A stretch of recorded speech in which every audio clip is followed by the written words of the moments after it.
Hello YouTube, hope you're all having a great day so far. Thanks for tuning into today's video, which I know YouTube loves my tier list videos, and in this very video, we're going to be covering a big one. We're going to cover every single Garen matchup possible, including ones you thought weren't possible. I'm talking about Yuumi, I'm talking about Renata top lane, I'm talking about Nami top lane, I'm talking about Nunu top lane, all those good stuff. There will be no matchup that is unturned. There will be no rock that is unlifted. There will be no sword that is unspun. You get what I'm picking up? You know, you're picking up what I'm putting down? So we're going to go ahead and comprehensively talk about every single Garen matchup that you can possibly face in League of Legends. This will not cover Aurora because Aurora is not out yet, and I would need time to assess the matchup. So anything that I say about Aurora will be pure speculation, but it's okay. The next time I do this, a year or so from now, I will cover Aurora in a future video. So you guys will just have to keep those notifications on. Just wait a good 365 days of the year, okay? Yeah, so we're going to talk about this, but let me go ahead and quickly explain all the tiers before we dive on to our first champion. Twitch chat is here with me today, so say hi, Twitch chat.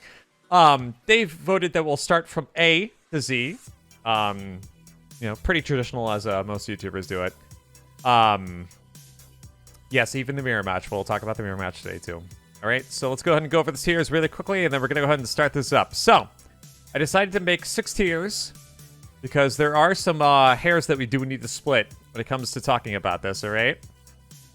There are some hairs that do need to be split. So, the 6 tiers. We're starting at the tippy top. Elden Ring DLC. This means that you're going to have a very difficult, extremely difficult, keyboard breaking, WinRAR purchasing, computer thrown out the window type of experience if you lane against these matchups. Very difficult is going to be a tier where it's going to be extremely tough to take on this matchup, and you're going to have the odds stacked against you. Worthy Challenge is going to be a matchup that is favored for the opponent, meaning that it's not going to be a split 50-50, it's more so going to be a 70-30 or 60-40 in terms of odds, meaning that you are going to know your stuff. You're going to need to know your stuff in order to take on this matchup. And then we got the kind of the mid-tier here, the 100% skill matchup 50-50. I think that's kind of self-explanatory. Anything that's placed into this tier, Garen favorite, means that you guys have an inherent advantage against. And then last but not least, guys, we have the Wii Sports Easy mode because the matchup will essentially play itself if I place a champion into this tier. All right? So I think that explains it all. Without further ado, let's go ahead and start this tier list up. And yeah, we're going to go ahead and start with the Aatrox matchup. So Aatrox is a champion that in order to do well against, you need to have precise movement. Meaning that, you know, being good at Garen doesn't always mean you're going to be good at movement itself because, you know, you have to understand the champion very well. And, of course, you have to be able to move well. Because if you constantly get hit by Aatrox's stuff, well, you're bound to lose the matchup. Aatrox, I would say, is not a super difficult matchup. I can't rate him too high, because he does lose to a lot of Garen players. And if we look at, you know, data, Aatrox players will lose to Garens just as much as they beat them. So, although I will not place this matchup into a 50-50, though, I do think that you need to be good at movement inherently to be able to beat Aatrox. So I'm going to go ahead and put him into a worthy challenge, because there is definitely a little bit of a climb here, guys. You know, if your movement is too bad, then you're just going to lose this matchup 100% of the time. All right? Moving on. Okay, this is going to be a mid lane choice. All right, guys, for your Garen mid lane enjoyers here, what do you guys think about the Ahri matchup? So, Ahri players are pretty tough, and it's a very, very popular pick right now because of the $500 League of Legends skin. But a lot of Ahri players who understand that they're playing against a Garen player will pick either First Strike or Electrocute Ignite. Her auto attack range is good. Her true damage access is also really good. She's a champion who has 3 dashes on her ultimate, on top of a charm that she can lane point blank. So to put things short, it is a very, very difficult matchup, I would say. And therefore, I'm going to go ahead and put her into the very difficult tier. The only reason why I will not put her in Elden Ring DLC is because if you have experience with this matchup, there are room pages that allow you to survive this lane and to be able to focus her later. To be able to burn Ahri's ultimate by simply getting into Stridebreaker range is sometimes really big because, you know, that cooldown can be significant. Even if it's on cooldown for 30 seconds, late game, that does make the difference if she is absent or has it absent in a team fight because you put it on cooldown pre-existingly. But yeah, this matchup is definitely no joke. All right, next up, we're going to talk about the Akali matchup. So Akali, well, she was definitely more of a threat to Garen when she was first reworked, where she could just go ahead and tower dive you and not get detected by turrets. But I think that our Akali is a little bit more bearable of a matchup than she used to be in the past. However, I will say that you do need to know your stuff in this matchup because Akali players can frustrate Garen, not only, but also outplay Garen extremely hard because her mobility is insane, and she has really good consistent damage, meaning that if you're unprepared, you're going to have a horrible, horrible time. So I'm going to put Akali into the worthy challenge tier, because I do think that you can win versus a lot of Akali players if you just know what you're doing. But again, the barrier for this is knowing the matchup. Knowing that, okay, there are certain tech choices that really help, such as Nullifying Orb. How Dorn Shield's second wind is literally your saving grace if you want any kill pressure at level 6. You know, so the list goes on and on. But yes, playing versus Akali, it's going to be a challenge, for certain. All right? Now, let's go ahead and talk about Auction. Oh my god, Modern Champion design, you gotta love it. So this matchup is nothing short of Satan's Spawn. Because if anybody locks in Auction, it's most likely to counter pick whatever you locked in. And like I speak for not only Garen players, but anybody who gets abused by Auction because, oh god, this champion is horrible. What makes this matchup worse is that your Sans cannot even stop his hookshot swingy dingy move. Meaning that if you flash and he buffers the hookshot, it doesn't matter, he's getting the heck out of there anyway. Strikebreaker slow does not augment the swing speed. So if the Auction player has got really good reactions, you kind of have like nothing that you can do in this matchup. It is just that bad. Your goal in this matchup is to sit and suffer. I almost think it's kind of similar to the Sans fight in Undertale, where you can't damage him, and you kind of just have to deal with his baloney until the fight reaches its conclusion. That's basically Auction matchup. For that reason, we're going to go ahead and put Auction into our very, very first spot, the #1 spot so far for Elden Ring DLC. Because this matchup is nothing short of a nightmare, and you must tread carefully if you do play versus this champion. All right, next up, we're going to talk about Alistar. So, I have not played versus Alistar since 1997. I can't even remember the last time I played versus Alistar. And honestly, you know, there's so much counterplay here if we were to really talk about how an Alistar matchup would pan out, right? Because the stun that triggers off his passive is very telegraphed because of the stack system, meaning if you guys don't W this ability, or you miss the W on this ability, well, I'm sorry to Garen players who are playing on 800 ping, but you got to be able to react to that, dude. It's the easiest thing. It's like a ping pong moving at you at the speed of a caterpillar. On top of that, too, his ultimate grants him a bunch of damage reduction, meaning that you're going to want to just ult him when he uses that ability. And Garen doesn't really care about Alistar's ultimate, because if Alistar is critically low, he's just going to get nuked anyway. So in short, I don't see this matchup ever being a threat for Garen. The only way you ever get outplayed by Alistar is if you do something stupid underneath his own tower. So therefore, Alistar, congratulations, you have officially earned the very first spot in Wii Sports Easy Mode. All right, moving on to our next matchup here, we're going to talk about Amumu. So, yeah, another rare matchup here. I do think it's going to be a little bit more difficult than the Alistar matchup, because I do think that Amumu has a lot of crowd control. And then, yeah, his damage can be kind of decepting. Like a Conqueror AP Amumu player can probably mess up a Garen player pretty well.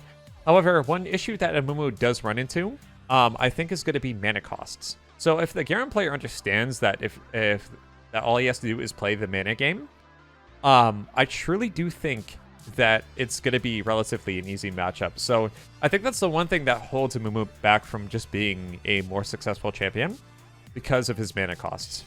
So for that reason, we will also put Amumu into Wii Sports Easy Mode. I don't think it's going to be that much of a challenge. All right, now we're going to talk about some mid lane picks here. We've got the next two coming up here for mid lane. Anivia. So Anivia is definitely tough. I don't think anybody can disagree with that. She has an AoE slow.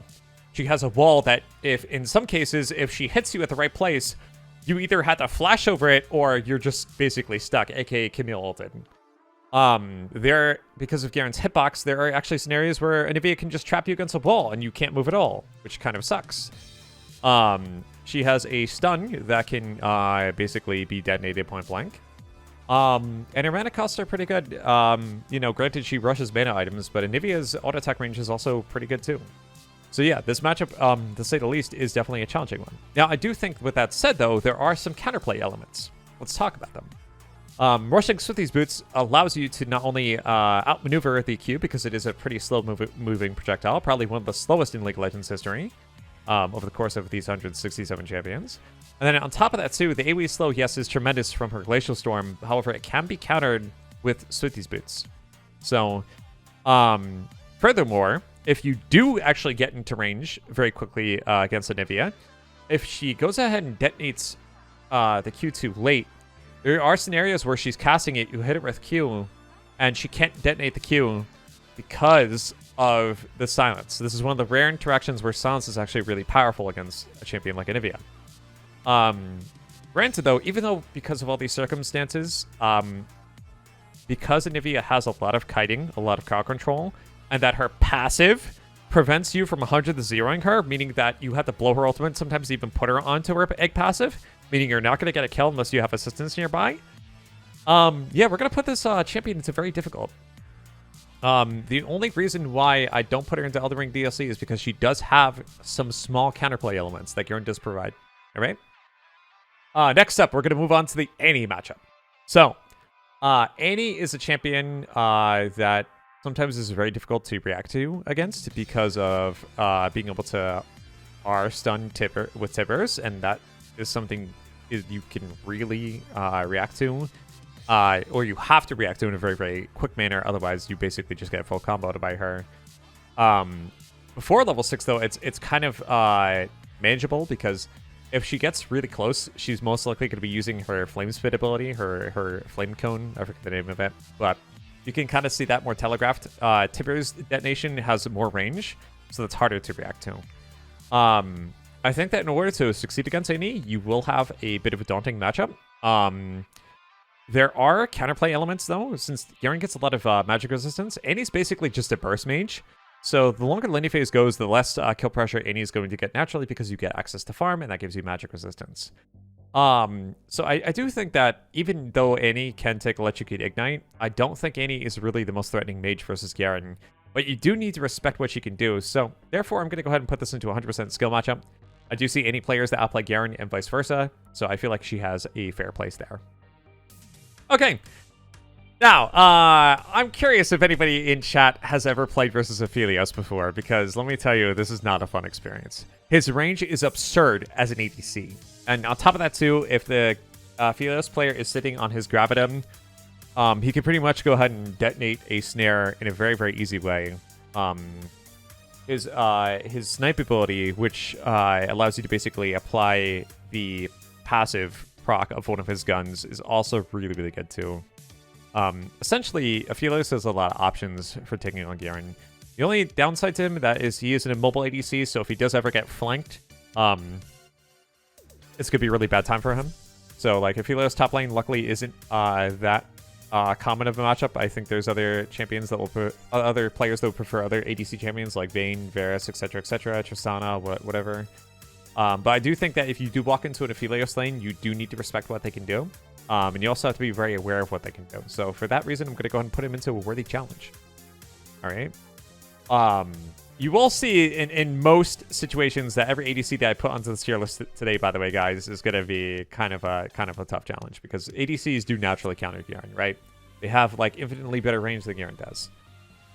Which leads me to our next matchup here. Ashe. Ashe, I think, is less annoying than Aphelios, because if you do get critically close to Ashe, a lot of Ashe players will point blank ult as a last resort, but you can kind of just anticipate that with a preemptive W, and therefore shrug off the ability. The issue, though, is that she has a lot of reoccurring slows, which makes it really difficult to fight her unless she is facing a Garen player with Swifty's Boots. So if you do take Swifties against Ashe and you just bide your time, I do think there's kill pressure at level 6. So I think for that reason, this actually might be the only ADC that I actually put into a skill matchup. Because I do think that the skill check here is just knowing what boots to get. If a Garen player defaults and just Unga Bunga's defaults to Berserker Graves, then yeah, he's going to be in a bad position. The Garen player also has to be patient too. So I could see this matchup going either way. Yeah, I think that's pretty much fair. All right. Yes, Swifty's Demon's Sam Sandwich pointed out in chat is also a great suggestion too. All right, let's talk about Aurelion Sol next. Yeah, so this matchup is kind of horrible. We have Modern Champion Design auction. We also have Modern Champion reworks. Yeah, there's a lot of reworks that have been happening lately that just kind of shaft Garen really hard. Aurelion Sol is a champion who hyperscales into oblivion. And on top of that, too, the most frustrating part about playing Aurelion Sol is similar to the auction matchup. If you go ahead and silence him while he's in flight, it does actually, I believe, cancel the ability. But the problem with it is getting on top of him while he's in flight. It's got his travel speed with flight is actually pretty good. But what's unfortunate about it is that he is kind of like immune to slows. Slows do not affect his flight speed at all. Because it doesn't, I think it's just a set movement. So it's not augmented by movement speed ever. So for that reason, it's really hard to lock down this champion. The champion also brushes Rylai's first and second item. So you basically are mandatory, you're mandated to take Swifty's boots. Otherwise, you pretty much can never touch the champion. His scaling is immense. His zone control is good. Late game, his ultimate is hitbox is the size of half the map.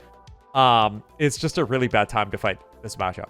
And whenever you get Aurelion Sol locked in, you know it's going to be a bad time. So for that reason, we're going to go ahead and put him into Elden Ring DLC tier. I feel like, respectively, that's going to be the case. Azir is a bit different. Yes, Azir does scale, and yes, Azir's disengage is good. But Azir is a matchup where you can go Zerker Greaves, because not every Azir player is going to go Rylai's. Some do, and you got to be careful about that. And that means you'll have to pivot. But I do think that once you get on top of Azir, if he does blow his ultimate, the options for killing this champion are definitely a bit better. Now, granted, this matchup is tough, and you need to understand what to do. But I do find an Azir matchup to be more approachable than the likes of Aurelion Sol and Auction, for example. So therefore, I'm going to go ahead and put him into the very difficult tier, probably the top end of the very difficult tier. He borderlines Elden Ring DLC. I do think that if I was to pick between any of these three, I would pick Azir every single time. Speaking of Elden Ring DLC, I just beat the final boss on it. Dang, dude, you are quite talented. I've seen streamers quit their streaming career because of that game. All right, let's talk about a rare one. This is going to be Bard. Now, Bard is a champion that if you find him in solo lane, I mean, he can go mid, right? Because his magical journey can go all sorts of places. And then he's played top lane too, although very rarely. There are some Bard players. There's a Bard player on North America, for example, who abandons lane and just spends the entire game roaming.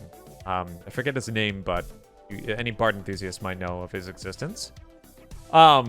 So yeah, playing versus Bard's a little bit of a daunting challenge because you can't essentially walk up to him because he could just go and point blank Q you. And then a lot of Bards, if you're playing versus a dedicated solo Bard laner, let's be honest, they will always position in a way where they have a wall nearby so they can just magical journey. And if you're magical journeying in top lane trying to chase Bard, you're often deep into the enemy jungle where you're most likely going to get ganked if the jungler's top side. Or you're near a turret. Like, let's say Bard uses his magical journey to go across the wall in the river. You're going to be near his turret. So it's going to be a bad break no matter what. I do think for that reason, though, it's going to be a difficult challenge. So I'm going to actually put Bard into a worthy challenge because I do think you need to be extremely patient in this match, but you need to understand what Bard wants to do. Either he's going to perma-roam, he's going to try to influence other lanes, or he's going to try to go ahead and farm off of you with first strike, or I don't know, just go some crazy build for kill pressure, but it's really difficult to kill this champion. Alright, let's talk about Bel'Veth next. I do think lane Bel'Veth is still kind of threatening, although its popularity, this champion has gone way down ever since champion's inception. Champion has access to true damage as well. And scales very, very scarily, especially if they do get access to Void Grubs, or the Herald for that matter. So you have to be really, really careful in this matchup. I do think the Phase Rush Garen handles this matchup a lot easier than, just trying to stat check Bel'Veth with Conqueror. So you gotta be really careful too, because this champion has really good follow-up for jungle assistance, right? If Bel'Veth goes in and the jungler's involved, Well, congratulations, dude. You have to deal with a champion with a knock-up, really good sustained damage, and then also really good gap closing ability. So, yeah, it's no joke. This matchup is no joke. We're going to put Belveth into a worthy challenge because it's going to be a tough time. And the jungler's involved, you're going to be in kill pressure, for certain. All right, pretty certain I have not laned versus Blitzcrank top lane or mid lane. It has been a very, very long time. So let me go ahead and map this out for you guys. If you ever play versus Blitzcrank, because maybe somebody on this video in the comment section will say, hey, I played versus Blitzcrank as a solo lane. Yeah, I have yet to experience it yet. But I will tell you guys that this matchup can be deceptively strong, but Blitz can only really play one playstyle. He has to grab you under turret, you know, silence you, knock you up, and let the turret shots do its thing. If he doesn't do that, then I don't think Blitzcrank really has any options in lane. His wave clear is really bad. He'd have to go a very, very specific build to even half wave clear, and he's basically just going to bait you under turret. So I do think that this matchup is just Garen favored, because as long as you know to not play the turret game of Blitz, you either get priority against him, or he can never kill you. So I think that's pretty much a fair assessment there. Talk about Brand next. So Brand's another champion that pretty much mandates that you take Swifties, because Brand players will literally rush Rylai's first item. So if you, again, like, you guys have to know to build Swifties in this matchup. This applies to Brand jungle, this applies to lane Brand, this applies to Brand support. If there is a Brand on the enemy team in general, if you see a Brand, no matter where he's going, even if he goes top lane, and you're playing mid Garen, you have to get Swifties. You just have to anticipate it, because Brand wants Rylai's. Brand is one of the best Rylai's users in League of Legends, period, because his damage just goes everywhere, and his passive just keeps refreshing. So he is, like, if you look at Rylai's in the dictionary, you will see a picture of Brand for that reason. I'm putting Brand into a... I'm actually going to put Brand... I want to put him into Worthy Challenge or Very Difficult.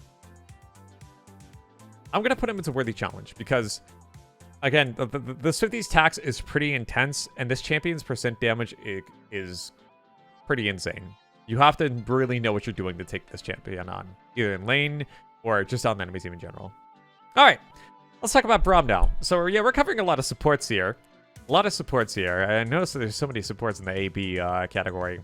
Braum is a champion who is, if he's by himself, he stacks up his passive very slowly. Now, while I say that lane Bard is viable, I don't think anybody can say lane Bard is viable. Like, yeah, there's nothing Bard could ever... I'm sorry, not Bard. Braum. There's nothing Braum could ever do against the Garen for kill pressure. And I think the only realistic way that why do I keep saying Bard? Braum ever gets a kill versus Garen is if he gets jungle assistance involved and procs Braum's passive. If the jungler is absent, then the Braum, unfortunately, I believe is going to be running it down. So you will see a lot of support champions into Wii Sports Easy mode here, but this is just how it's going to have to be. All right. Caitlyn is a marksman who can play around her traps to zone Garen. She also has one of the best ranges of any ADC. And she has Caliber now too, which means that a Garen player cannot expend their Q before the Caitlyn uses Caliber Nut. Excuse me. Which means that the Garen player needs to know what they're doing.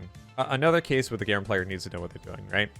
The ideal scenario for taking on a Caitlyn is using Ghost, approaching Caitlyn, waiting for her to use Caliber Nut, and then you cleanse it with Q. If you know how to do that, then yes, the matchup is more approachable. I do think that it's basically, as I said earlier, a requirement of knowledge to be able to take this matchup on probably before you get trapped into, like, the Caliber Nap. So I will put Caitlyn into a skill matchup. This is basically a skill, knowledge-based matchup, and I think it's pretty fair. That's all I have to say about it.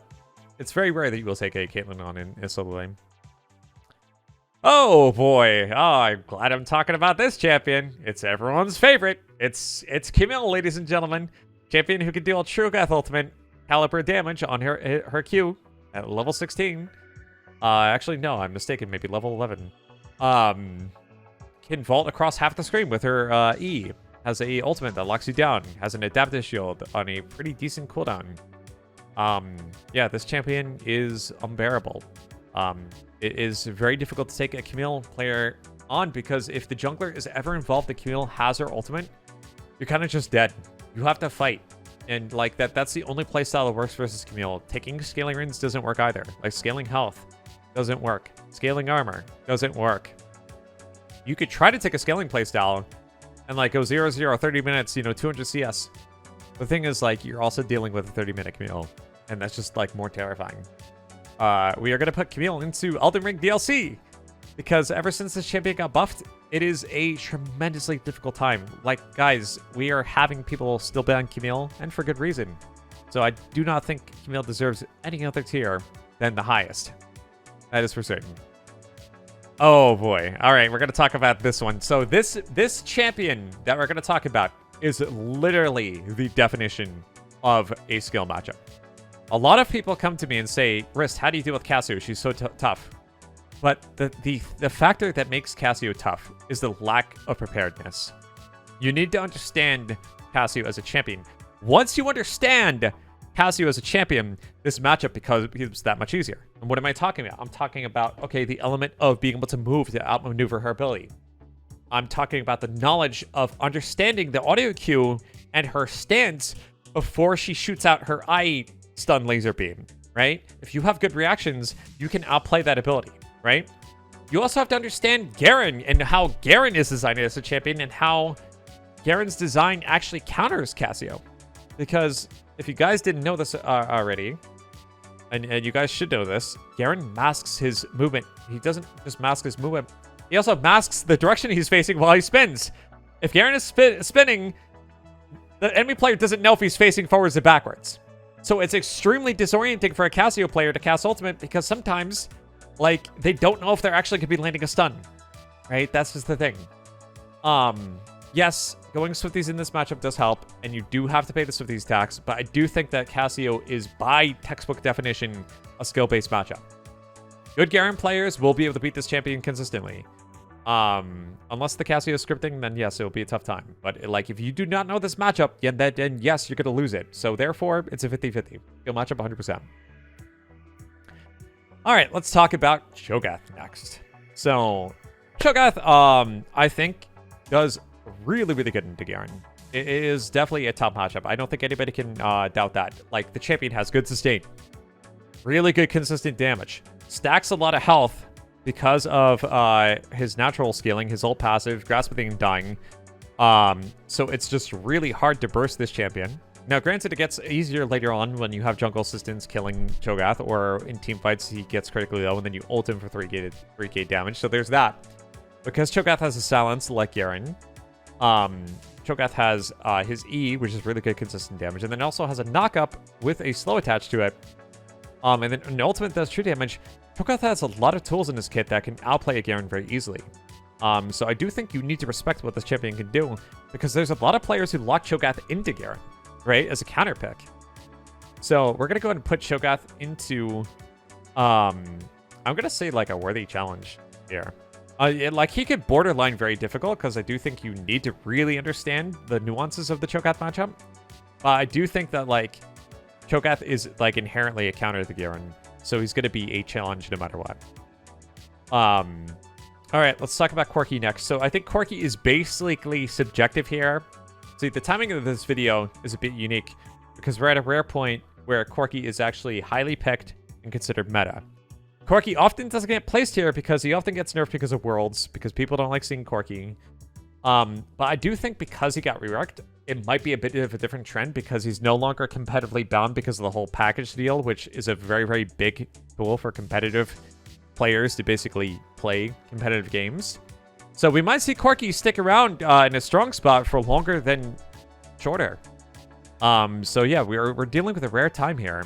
But in general, because we're back to Corki's old iteration where he does true damage, this matchup is tougher than normal, because true damage, as you guys know, does inherently good versus Garen. On top of that too, his range is good. His Valkyrie mana cost is taxing, yes, but his mana costs are better than they used to be in previous seasons. So I'm going to put Corki into a very difficult tier, because you got to respect this champion. He's no joke. And those true damage autos are really, really nasty. Now, it's granted, it's not entirely true damage, but it does add up. Any true damage in general is an inherent counter of the Garen. So you got to be really careful and you got to know what you're doing. All right, let's talk about the Darius matchup. This is a great discussion. I love this matchup, and I love discussing the Darius matchup. There are some people in my Twitch chat, there's some people in my community who ban Darius. But let me level with you guys here. This matchup is beatable, and yes, this matchup is skill and knowledge related. But to be able to outplay Darius and win is one of the most satisfying things in League of Legends. To be able to beat Darius in a lane as a Garen player is the biggest expression of not only knowing another champion and how to outplay them, but also an expression of mastery for Garen as well. Because in order to win versus Darius, you need to understand Garen inside and out. You need to understand his power spikes. You need to understand his weak points. You need to understand his cooldowns. You need to understand his strengths with and weaknesses with runes, because there's two different ways to take on Darius right now. You either take Conqueror and try to go ahead and play with level 6, or you take Phase Rush and you try to play the War of Attrition, or to bait him, or to outscale him, right? But with that said, like, this matchup can be won, but you need to know Garen like the back of your hand. Now, on top of that too, you also need to know what Darius does too, right? There's so many Garen players that if I could quiz right now, hey, Garen players, what's the rank 1 cooldown of Darius pull? I love quizzing this question, guys. And without looking, go ahead and ask yourself that. Because there are so many Garen players, which I'll go ahead and spoil it for you guys. Darius rank 1 pull cooldown is 24 seconds. There are so many Garen players who are scared and terrified of this matchup and think that Darius pull level 1 is a 12 to 10 second cooldown. That's not the case. Like, if you know that Darius pull being on cooldown is a significant exploitable window of weakness, like Darius is the monster under the bed, guys, for some Garen players. Like, once you go underneath there and you check with your flashlight and you understand that it's just a teddy bear and not Freddy Fazbear, right?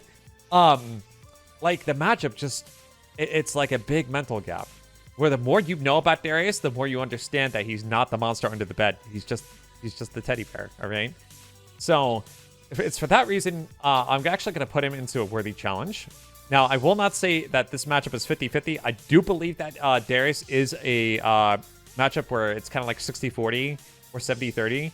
Because unfortunately, like, you really can't fight Darius level 1 if the Darius player knows what he's doing. So unfortunately, you kind of, in order to have to play this matchup, you have to forfeit priority often. So it's very, very valuable to inform your jungler about that so they can either path up in a meticulous way where it aids you and you don't gank into a gigantic 30-minute wave with Darius at being at full HP, or you tell your jungler the path down, because Darius will 9 times out of 10 get priority over you unless they do something stupid. And at that case, that's the Darius player's fault. They're playing themselves. But yeah, I will not say this matchup is a 50-50. We are going to say that this is definitely going to be a worthy challenge, but a worthy challenge indeed. All right, let's go ahead and move to Diana next, gamers. Diana is a bit of a tricky case. Like, her lockdown is really good, right? And her poke is really good, and her all-in potential is really good. But I think, like, as the game progresses, her kill pressure depletes a lot because, like, Diana players, as far as I'm aware, they don't inherently get any magic penetration in their kit. That means they have to itemize it. So, like, if you're dealing with a Garen player into mid-game who has 80 magic resistance because of his natural MR scaling plus a good stacked up W, like, the Diana player has to be really fed in order to do anything versus Garen player, meaning that if Diana doesn't get fed in lane, she is going to be pretty easy to take on. Now, granted, you do need to understand how to dodge her curved skill shot, because if you keep getting hit by that ability, that's going to add up and it will register kill windows for Diana. And you do need to understand that like other general nuances, such as like her shield being able to refresh if she stays in your face long enough. And then also how many times she can dash and what's the criteria for her being able to dash again, like those champions being affected by movement. But yeah, I think this matchup could go either way, to be honest. So I'll put this in a 100% skill matchup. I think it's definitely a 50-50 matchup. I definitely have seen Diana players who have outplayed me, and I've outplayed a lot of Diana players because, you know, they don't respect me as a Garen player. So there is that. There is that. So yeah, I think it's pretty fair to put Diana here. Okay, so Draven is definitely a rare ADC matchup. But this champion's kill pressure is kind of insane. Like, if this dude knows how to position well and knows how to manage his passive system with his axes, yeah, like, fighting this champion early is impossible. Like, even at level 6, I would still be really, really afraid to take on a Draven player. Because they're sitting on their E, right? Which can knock you back. Damage is insanely good. Like, this champion chunks. And this champion, like, Draven players will play aggressive because they have to. There's no other play style. Nobody says, yeah, I'm going to play safe with Draven. They are all in. This champion is going to be at your tower. They're going to be fishing for plates, or they're going to be constantly throwing autos at you underneath tower, just like they would play Draven bottom. So, yeah, this matchup is going to be very difficult. You need to understand that you are not going to be able to kill this champion without any help. But luckily, it is a rare matchup. Draven in a solo lane is a very, very low matchup. And then oftentimes when you play versus Draven, oftentimes this is a Draven player looking to run it because they're autofilled, they didn't get ADC, they don't want to dodge. So there are going to be a lot of Draven players that are tilty-wilty. So there's that. But yeah, you need to be really prepared for this matchup because it is no joke. All right, Dr. Mundo. Oh boy. So I do think that Dr. Mundo players that beat Garen are ones that do not respect their phase rush being on cooldown. And they are in a position where they just don't have good movement, and they just constantly get hit by cleavers, and then Mundo's new, I think it's Mundo's new W. I think it's the W that's his new ability that pushes back minions. So essentially he's got 2 skill shots that, you know, have a decent hitbox that can be dodged with sidestepping. But I feel like the Mundo player in general, like if you're playing versus a phase rush Ignite Garen, I think the Mundo player really doesn't have too many options. Like right now, let's talk about this logistically with like what a Mundo player can do versus a good Garen player. Okay, they rush Warmocks, which if they manage their HP well, okay, doesn't mean that they die, but that doesn't mean that they're going to kill Garen either. And honestly, I think Garen's wave clear is a lot better than Mundo's. And in order for Mundo to wave clear, he has to expend 2 abilities when Garen only has to expend 1. And I do think that, like, because Garen players love taking Ignite, that you're going to have a natural advantage against Mundo because Grievous Wounds is the counterplay element. So I'm going to put Dr. Mundo into Garen favorite. I don't think that Dr. Mundo is an automatic win matchup because you still need to respect your phase rush cooldown. You still need to respect him being able to throw abilities at you and chunk you down. But I do think that this matchup is very Garen favored, and you should play to it as such. It's a Z? Okay, yeah, thank you, Twitch chat, yeah. All right, Echo. Yeah, so this matchup is a bit tough because the champion's got a 2.25 second stun AoE. Really good damage, and then also if the champion has really good reactions, can outplay your ultimate by breaking the channel with his own, right? His range is good. He's got really good wave clear, and his mana costs are pretty manageable, so he can be in mid forever. Top of that too, he can basically go ahead and use his ultimate to get back in lane, so it's really difficult to get an Echo out of lane, right? Like, if Echo is taking teleport, like, good luck getting this champion out of lane. You are going to need crowd control from a jungler to basically lock him down, because oftentimes Echo will go ahead and trigger his passive and then basically just go ahead and run out of your ultimate. Meaning that in order to stay on top of him, you have to commit the Q. But the problem inherently with that as well is that if you use your Q to start a fight versus Echo, well, congratulations, you're most likely not going to have that cooldown for casting ultimate, meaning that if the Echo player has basic reaction skills, you're not going to be able to ult Echo because he's going to use your ult. He's going to use his ult to break your ult channel, and then he either gets to safety or he's basically going to be killing you. So I do think for that reason, Echo is a worthy challenge. You really need to respect what Echo can do because out of all the assassins in League of Legends, this one definitely hurts. And Echo has a lot of counterplay against you. Granted, you have counterplay against him, but again, it's the factor that you have to commit to Q to be able to gap close against him that really makes it tough. All right. So fortunately, Ali, I have not been able to play against Elise in several years now, and I love it for good reason. I think, like, if we were to imagine the Elise matchup, it's going to be Electrocute, Ignite, and she's going to look to play aggressive against you, right? Conquer Elise is thankfully not a thing. Tank Elise is also not a thing, so if she takes Grasp and then dying in lane, she's kind of like running it. All right. So Elise will probably go ahead and max her Neural Poison, take Electrocute, Ignite, and just go ahead and play constantly aggressive. If you can ascertain that Elise is going to be the champion you're playing against, you take runes like Nullifying Orb, Second Wind, Overgrowth, Thorn Shield, double HP stacking Garens, I don't think Elise can ever kill you. So, like, I do think that this matchup is probably Garen favored for that result. The only thing that'll make this matchup difficult is if you are unable to determine its Elise in lane, and you pick the rune page that ultimately leaves you unprepared. I don't know if Evelyn can lane. I really don't know. Guys, can Evelyn actually lane in League of Legends? I have not seen it attempted. Now, granted, the old Evelyn can lane. I know that. Like, we're talking years ago before Evelyn got re-rexed. Like, Season 1, Season 2, Evelyn was a champion who played mid, right? Because she could go stealth, she could roam, or she could just go ahead and just show up behind you and just do stuff. Or she could run Sunfire Cape. You know, like, lane Evelyn is a thing. But now I think that Evelyn in lane is probably not a thing, right? She's got hefty mana costs. And for the first 6 levels, she's not able to stealth, right? Her escape is tied to her ultimate.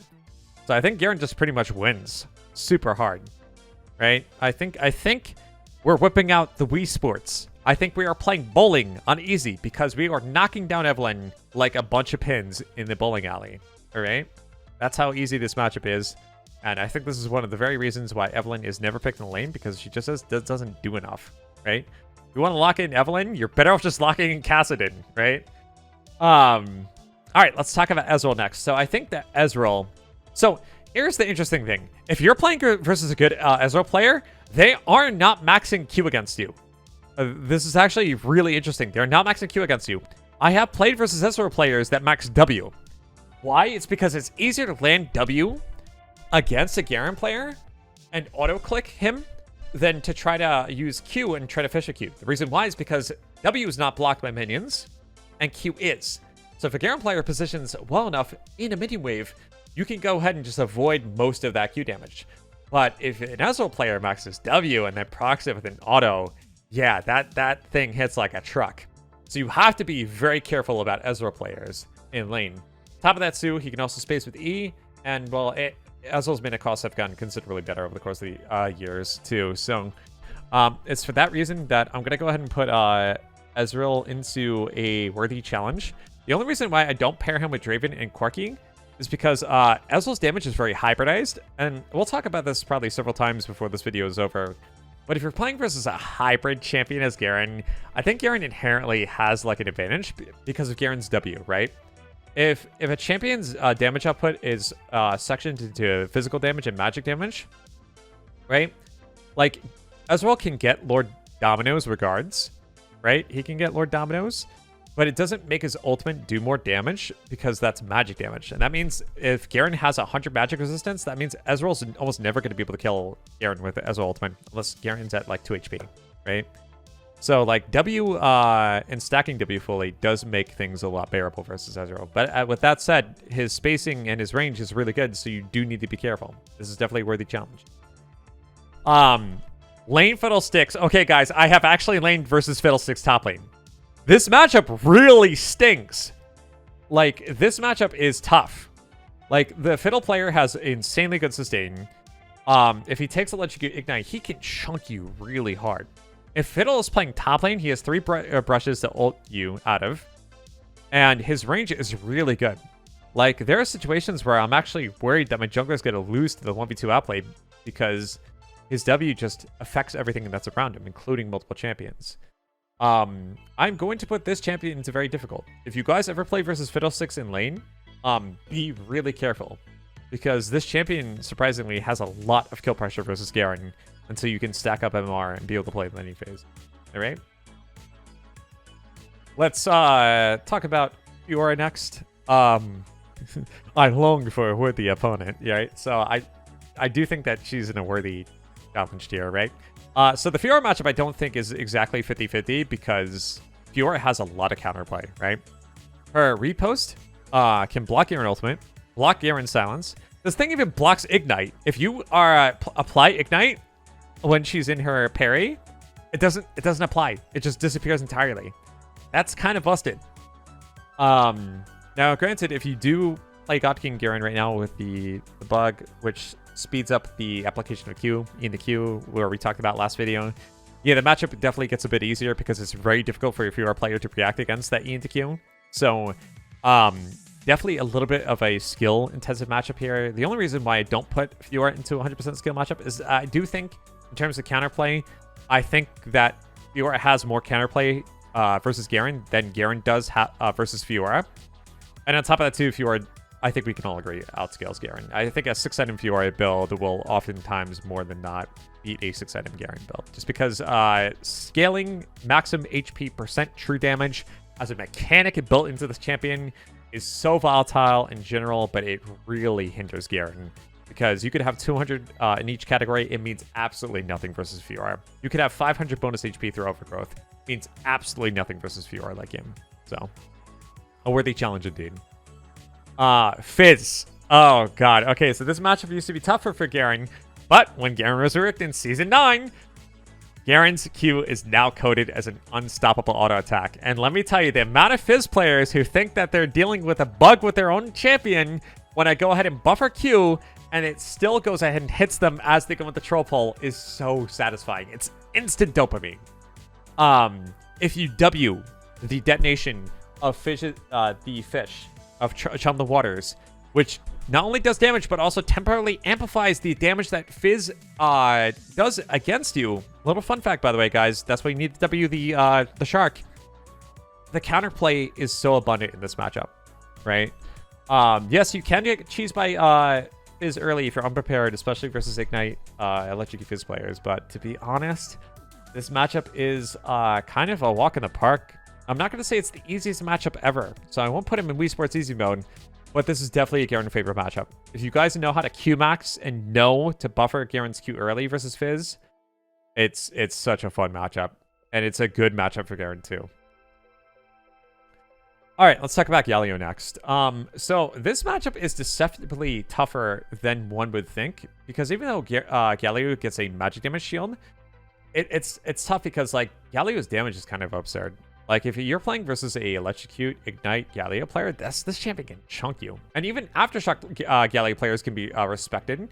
Because if you even go ahead and try to catch a Galio player off guard, they can instant detonate their taunt, which procs Aftershock, which means that if you choose to spin as an automatic follow-up, well, congratulations, most of that damage is being soaked up by Aftershock.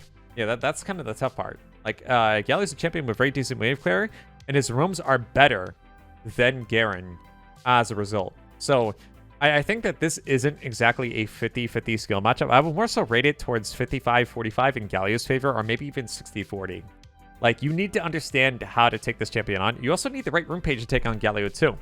I find that if you're not taking Demolish versus Galio, and Galio has a really good jungle assistance hovering you, and the Galio gets his laning phase unlocked because of the jungle, and he roams to top or roams to bottom to be able to help out his team, yeah, that's kind of a liability. Kind of a liability for you. So I'm going to put Galio into a worthy challenge, you know. For being an anti-mage champion, he kind of messes up Garen too. All right? Like, I don't think there's any type of big surprise we can really say here about Gangplank. This champion is nuts, a bull, nuts, oh butts, difficult. Let's just go over everything really quickly. Proxy not Q. Has AoE slows through his barrels, which do not cost any mana, by the way. Has a global ultimate that can impact other lanes. Has insanely good scaling. And also has armor penetration built in on barrels that can critically strike. Like, yes, it does require the GP player to pilot the champion well. Like, it's not easy to play Gangplank. However, if you play versus a GP main, regardless if they're taking first strike teleport or they're taking, like, Ignite, like in lane, like a GP is going to give Garen a very, very difficult time. Like, you cannot joke around with this matchup. And whenever you're playing versus GP main, there's a lot to dread about this matchup because, like, GP's got so much going for him. And he scales monstrously into the late game, too. So we're going to go ahead and put him into very difficult. I'm going to say he's probably tougher than Nivea. Yeah, you really got to be careful. Like, I've played versus a lot of good Gangplank players, guys. It is never a joke. Never. Yeah, so, all right, looks like we reached the point of the video here. Oh boy, yep, we got the Spider-Man pointing man meme going on here. So let's talk about the Garen matchup as a Garen player, guys. What do you guys think? Do you guys think Garen is a tough matchup? I honestly think it. I dread it every single time. Whenever Garen gets locked in my solo queue games, I'm like, gosh darn it. How do I beat Garen as Garen? How can I be the better Beyblade? How can I spin to win versus a champion who can also spin to win, right? He can chunk you hard level 1. That's true. That's true. He can also dance. He's got one of the best dances in the game, guys. Like, how do you outplay that, right? There's also a possibility that the Garen player can also be more like the man or woman or non-binary. On the other end of the computer, could be more handsome and attractive than you. You know, that's also another intimidating factor, right? There's a lot of things to consider here when it comes to the Garen matchup, right? Yeah, just dodge. Exactly. Yes, that's true. Yeah, whenever you guys get to see Garen locked in, you guys might want to dodge, you know? So yeah, honestly, like, this matchup is hard to solve. But realistically, I find that, like, if we really want to talk about this matchup seriously, there is a counterplay element that does require a bit of a knowledge check, because Garen does the most amount of spin damage in isolation, meaning that the closest target receives the most amount of damage. That is Garen trivia that you guys need to know. So if a Garen player is versus another Garen player, it kind of, like, if both Garen players understand this element, it can lead to a lot of stagnation, because that means whichever Garen player commits into the other Garen player's wave is automatically going to get punished. Why? Because if you're hitting Garen and hitting minions, and the Garen player understands the isolation component, and there's no enemy minions nearby for the enemy Garen player, and you're fighting him in his wave, the Garen player wins. Not just because of minion aggro, but because the Garen player can maneuver in a way where he never gets hit with that isolation damage. So, like, this is why I find the Garen matchup to be boring, because of this mechanic, it almost incentivizes you to never really commit. You basically have to psych the Garen player out. You have to bait him. You have to spam emotes. You have to talk about the dude's mother, or talk about how his favorite fast food restaurant is absolute trash. You know, you gotta have to play the all chat game, because if that Garen player never commits into your wave, and then you have to commit into his wave, well, congratulations, you've been outplayed. So, for that reason, it's Elden Ring DLC, guys. You must ascend to a new level of baitedness to be able to outplay a Garen player, especially a Garen player who knows that they should never move in a wave. All right? All right, that's all I got to say about this one. Oh, boy. You know, gosh darn it. Making this video kind of sucks sometimes. Like, okay, guys. You know, honestly, there was a period of time where I forgot that Gnar existed as a champion. I'm being honest. Like, I don't even remember the last time I played versus Gnar. I actually forgot he was a champion. And, like, maybe that's why I've been, like, happier playing this game lately. Because, like, I'm like, oh, wow. No, Gnar is just a figment of my imagination, right? Yeah, this matchup sucks. I think we can all say this matchup sucks. On top of that, too, like, Gnar scales so hard as a split pusher. His side lane presence is incredibly good. Granted, though, he is kind of like the Darius matchup, where he's kind of like the boogeyman in the closet, or the Freddy Fazbear underneath your bed, right? Because a lot of people don't understand that Gnar's jump is a pretty lengthy cooldown. So I feel like anybody who doesn't understand Gnar, or loosely understands Gnar, and I will speak generally based on the Garen player base, there's a lot of people who don't know, you know, the cooldowns of Gnar. This matchup is a nightmare. Terrorizing, right? Like, almost impossible to kill a Mega Gnar, and could kite you the heck out in Mini Gnar, right? So, as a result, yeah, this matchup is brutal, to say the least. I will put Gnar probably into the high end, right next to Gangplank in terms of difficulty, I think.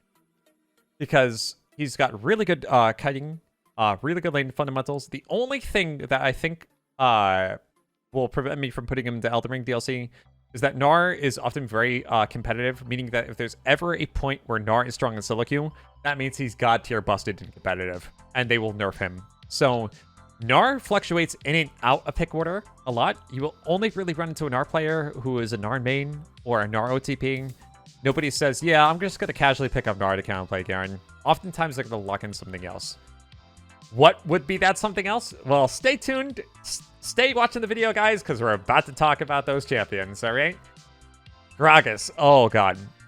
Okay, so real talk. This matchup is... Okay, I still think that Garen players are trying to solve this matchup. This is a matchup that is still trying to be solved, because Unfortunately, with what we know now about the Gragas matchup and how he fluctuates in and out of the meta,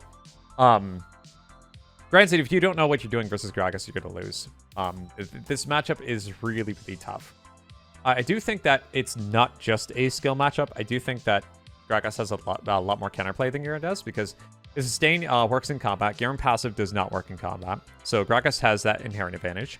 Gragas's follow-up with jungle assistance is also a lot better because you have E-Flash into barrel. And then also, you can almost never fight a Gragas player under tower because if the Gragas player is really good with their barrel toss and his keg throw, he can vault you into his tower, then body slam you, and then you're pretty much just dead. The Gragas player gets mana flow banned, lost chapter, and then congratulations, you can never get this champion out of lane. So you can't split push against him either, because the champion can literally just go ahead and run you down with his abilities. Because Hullbreaker, unfortunately, does not offer magic resistance anymore, which means you have to respect his ability to fight you under tower. You know what? I'm actually going to go ahead and put him into very difficult, I think. Because, you know, as much as he's a worthy challenge, I think that Gragas does insanely good versus a lot of Garen players. Now, granted, I will say, I will spoil this, guys. There are some developments that I am making right now to make this matchup easier. And I've talked about this rune for a while. I'm going to give it to you straight, guys. I don't think there's any Garen players right now taking Scorch against Gragas. I played versus a Gragas player off stream, and I took Scorch versus Gragas, and then I realized, wow, Gathering Storm is not the rune to take in this matchup. If you guys play versus Gragas, take Scorch in lane, and you have a fighting chance of killing this champion. Because, let's be real, this champion wants to be in your face as much as you want to be in his face. And is a gigantic, tremendously gigantic war of attrition. If you are proccing Scorch every 10 seconds, that damage accumulates, right? That damage adds up. You do not want to say to yourself, yeah, I'm going to go ahead, wait 30 minutes, get 29 attack damage from Gathering Storm, and then I could take on Gragas. No Garen player is going to say that. So my question to you guys is, why are you taking Gathering Storm versus Gragas? Because it's a comfort pick? Well, let me be real frank, guys. Start ditching the rune, get a little uncomfortable, and experience the pretty lit rune that's Scorch, because let me tell you, dudes, this rune will help you in matchups. Like, this is the reason why I don't think Fiora is very difficult, because you could take Scorch versus Fiora. If you're taking Gathering Storm versus Fiora, I think you're also doing it wrong. I have to make a Scorch video, realistically, because, like, it's because of the Scorch knowledge that allows me to skew all these matchups a little bit, because some monsters under the bed aren't as bad as they seem. When you light the torch, you light the Scorch. All right, let's go ahead and talk about Graves next. I think Graves is kind of tough because a lot of Graves players have inherently really good wave clear, right? Because of the passive. You know, they got the Q, they got the smoke screen. Every single one of Graves' abilities basically enhances his wave clear. Even his reload. His dash gives him an extra shell, so that's an extra auto. Yeah, so Graves is basically one of the best wave clear ADCs in the game. So, like, middling Graves with with fleet footwork is really, really good. Really, really good. And the champion just gets an insane amount of armor, meaning that Graves can also just get insanely tanky for stupid, easy reasons.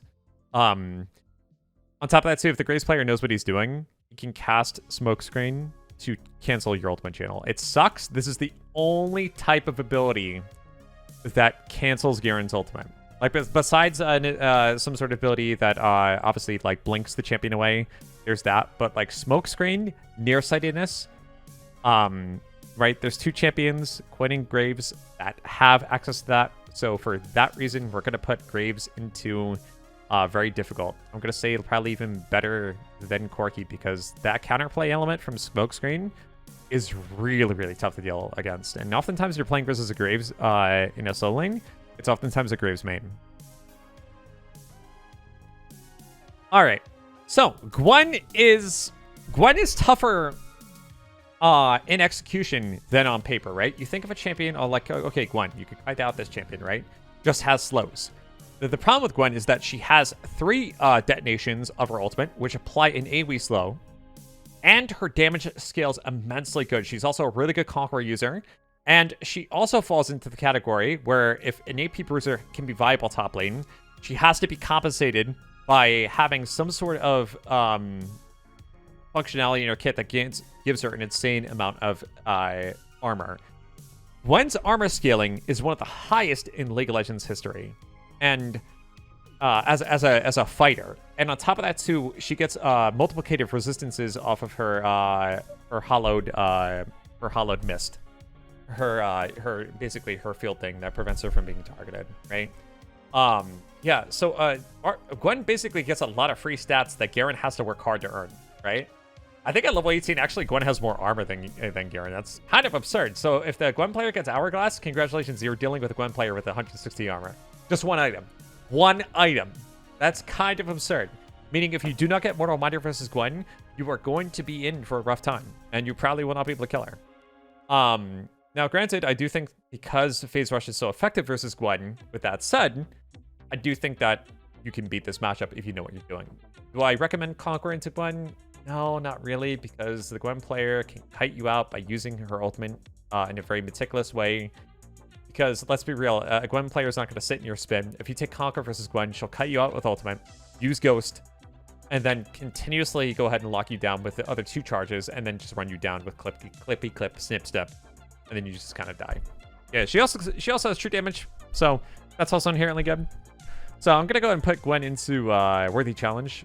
This is not a skill matchup. This is definitely a matchup where Gwen has inherent advantages against you, so you need to know what you're doing.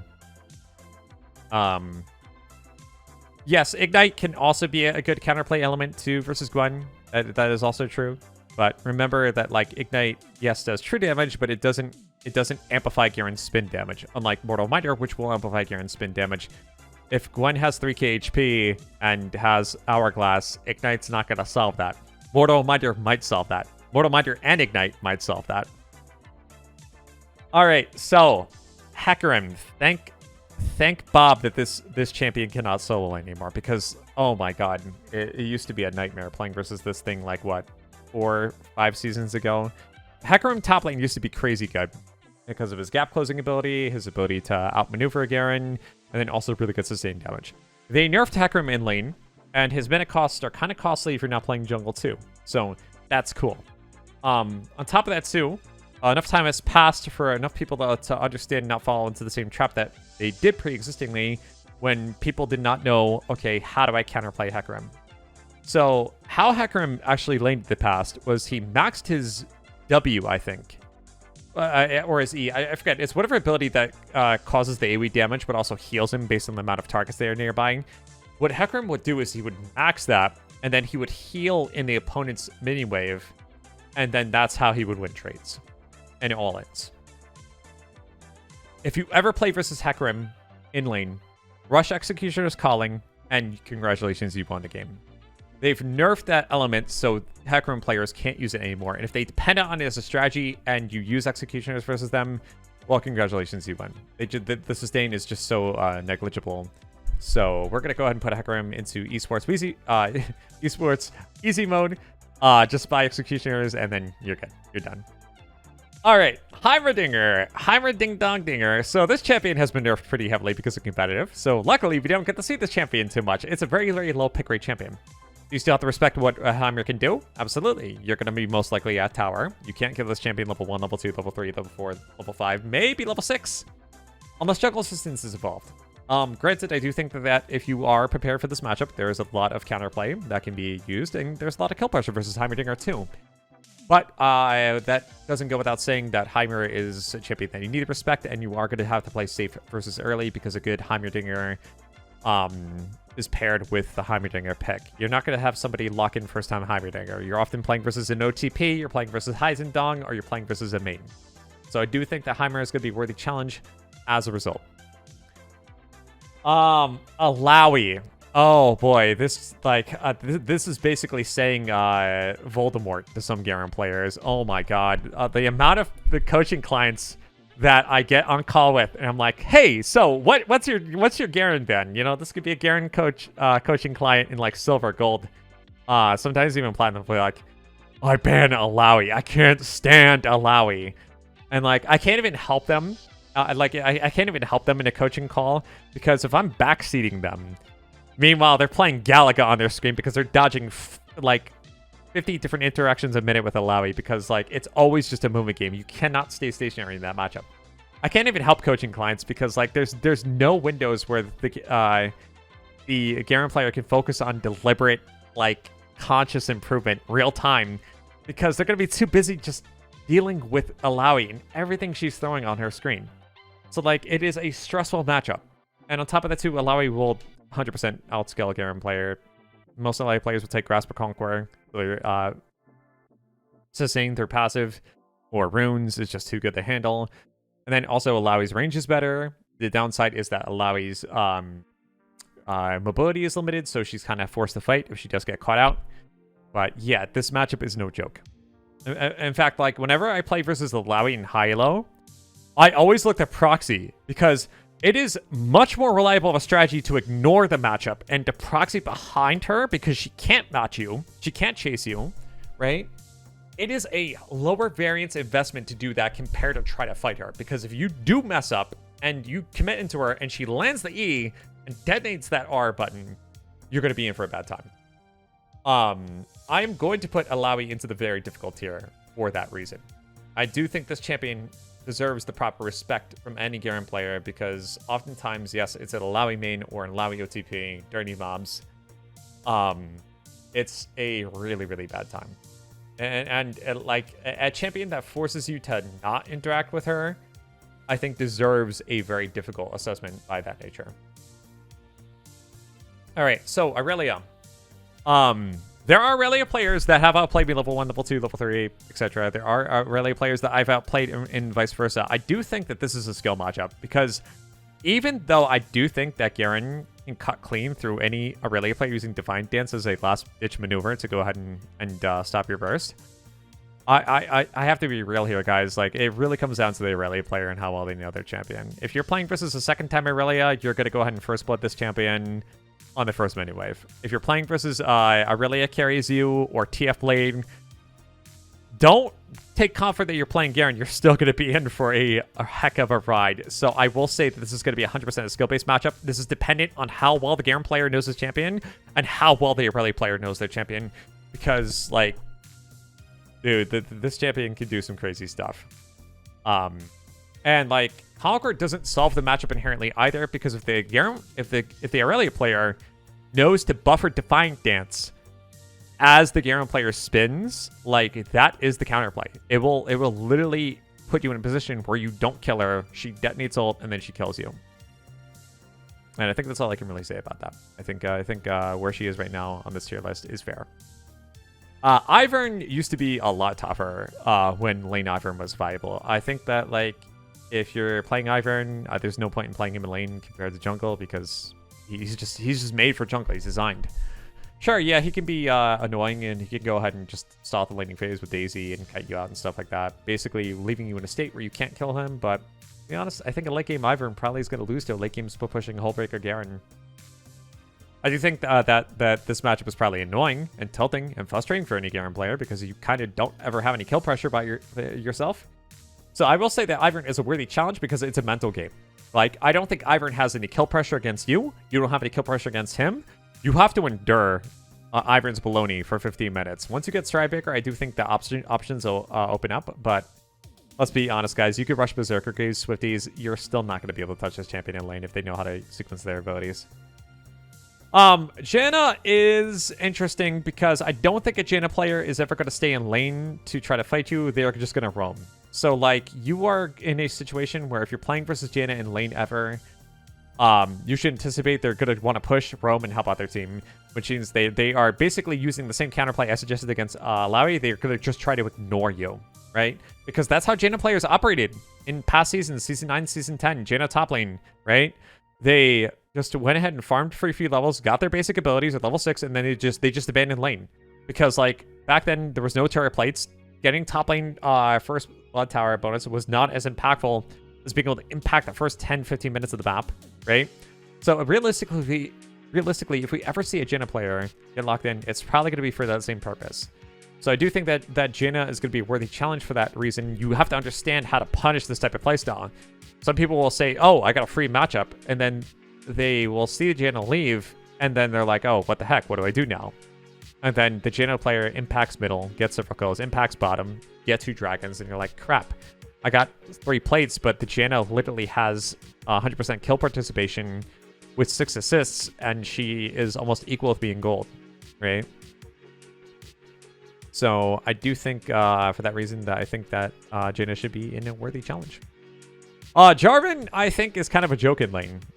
He has to deal with mana issues, so he has to build very deliberately. Okay, taking mana flow ban, I think, is like kind of an option for him. I don't even know if they take mana flow ban, but like I do know that Jarvan has to deal with the mana costs.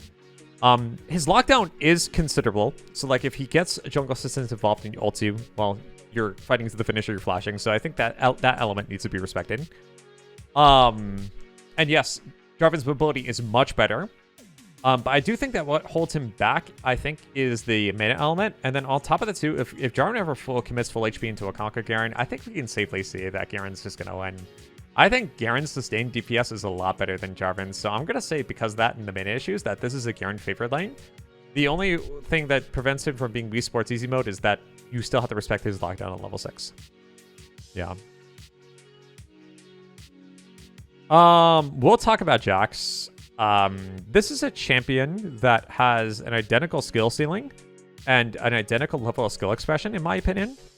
And I think that there's a lot of counterplay that both champions have. Like, let's be honest here, right? Jax's counter-strike against Garen Q. Jax also dies to Garen ultimate because Garen's ultimate cuts clean through Jax counter-strike, right? Like, Garen can W the empowered strike, so there's counterplay there. Jax can also go ahead and use his counter-strike in a very timely manner to be able to either mitigate your spin damage or mitigate your kill altogether. So, yeah, realistically, I think this is a skill matchup. Like, 50-50. This could go either way. I think that any person who ever visits me and says, I don't know how you take on Jax, RISTE, it's such a tough matchup. Unfortunately, they just don't understand the matchup well enough. If you guys have difficulty with this matchup, I would recommend visiting League of Legends Wiki right now and reading all of Jax's abilities. And then asking yourself, okay, what abilities do I respond with Q with? What abilities do I respond with E with? What abilities do I want to go ahead and W? If you guys do not know what ability to use Garen W against in the Jax matchup, that is an automatic indicator that you guys need to visit the wiki right now. Visit op.gg and see what Jax players are mating. Because if you do not understand the answer to this question, that is very telling. And spoiler, by the way, guys, Jax players will max empowered strike against you. So that is the ability, technically, that you should be Wing. I have too many Garen players who just use W against Counter-Strike every single time, and that's not the correct way to do it.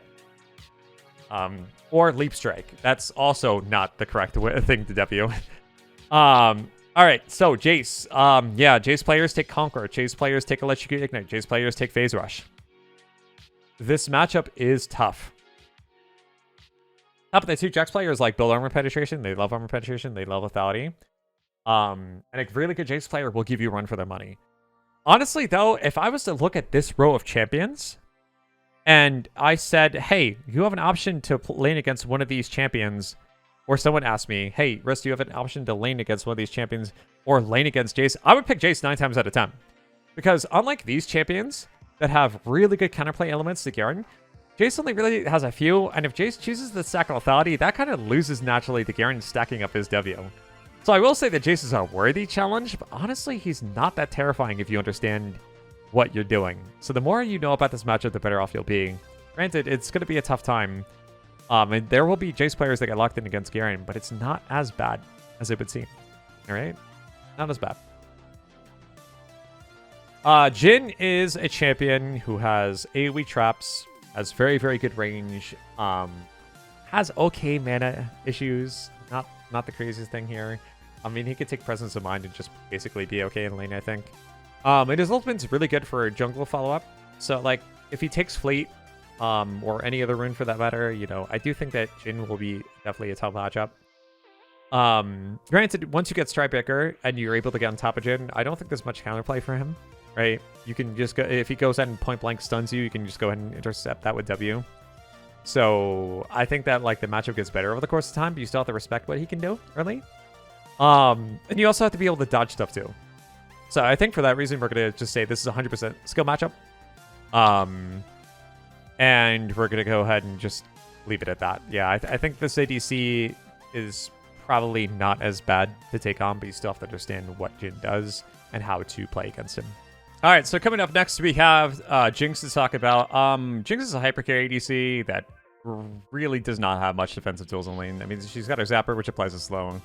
But I find that, like, because of Garen's spin range, being so sizable, I don't think that Jinx really has many defensive tools to be able to take on Garen, and therefore Jinx should ever realistically be in a solo lane. I think that she's a bit too fragile. She's really geared for the late game, and as a result, you probably don't ever want to bring her into a solo lane.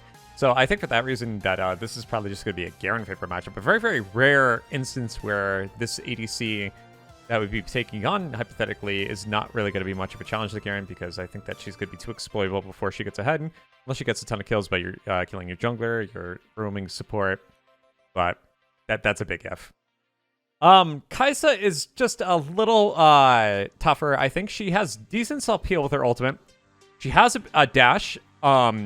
She has stealth, although that doesn't really mean too much to Garen, right?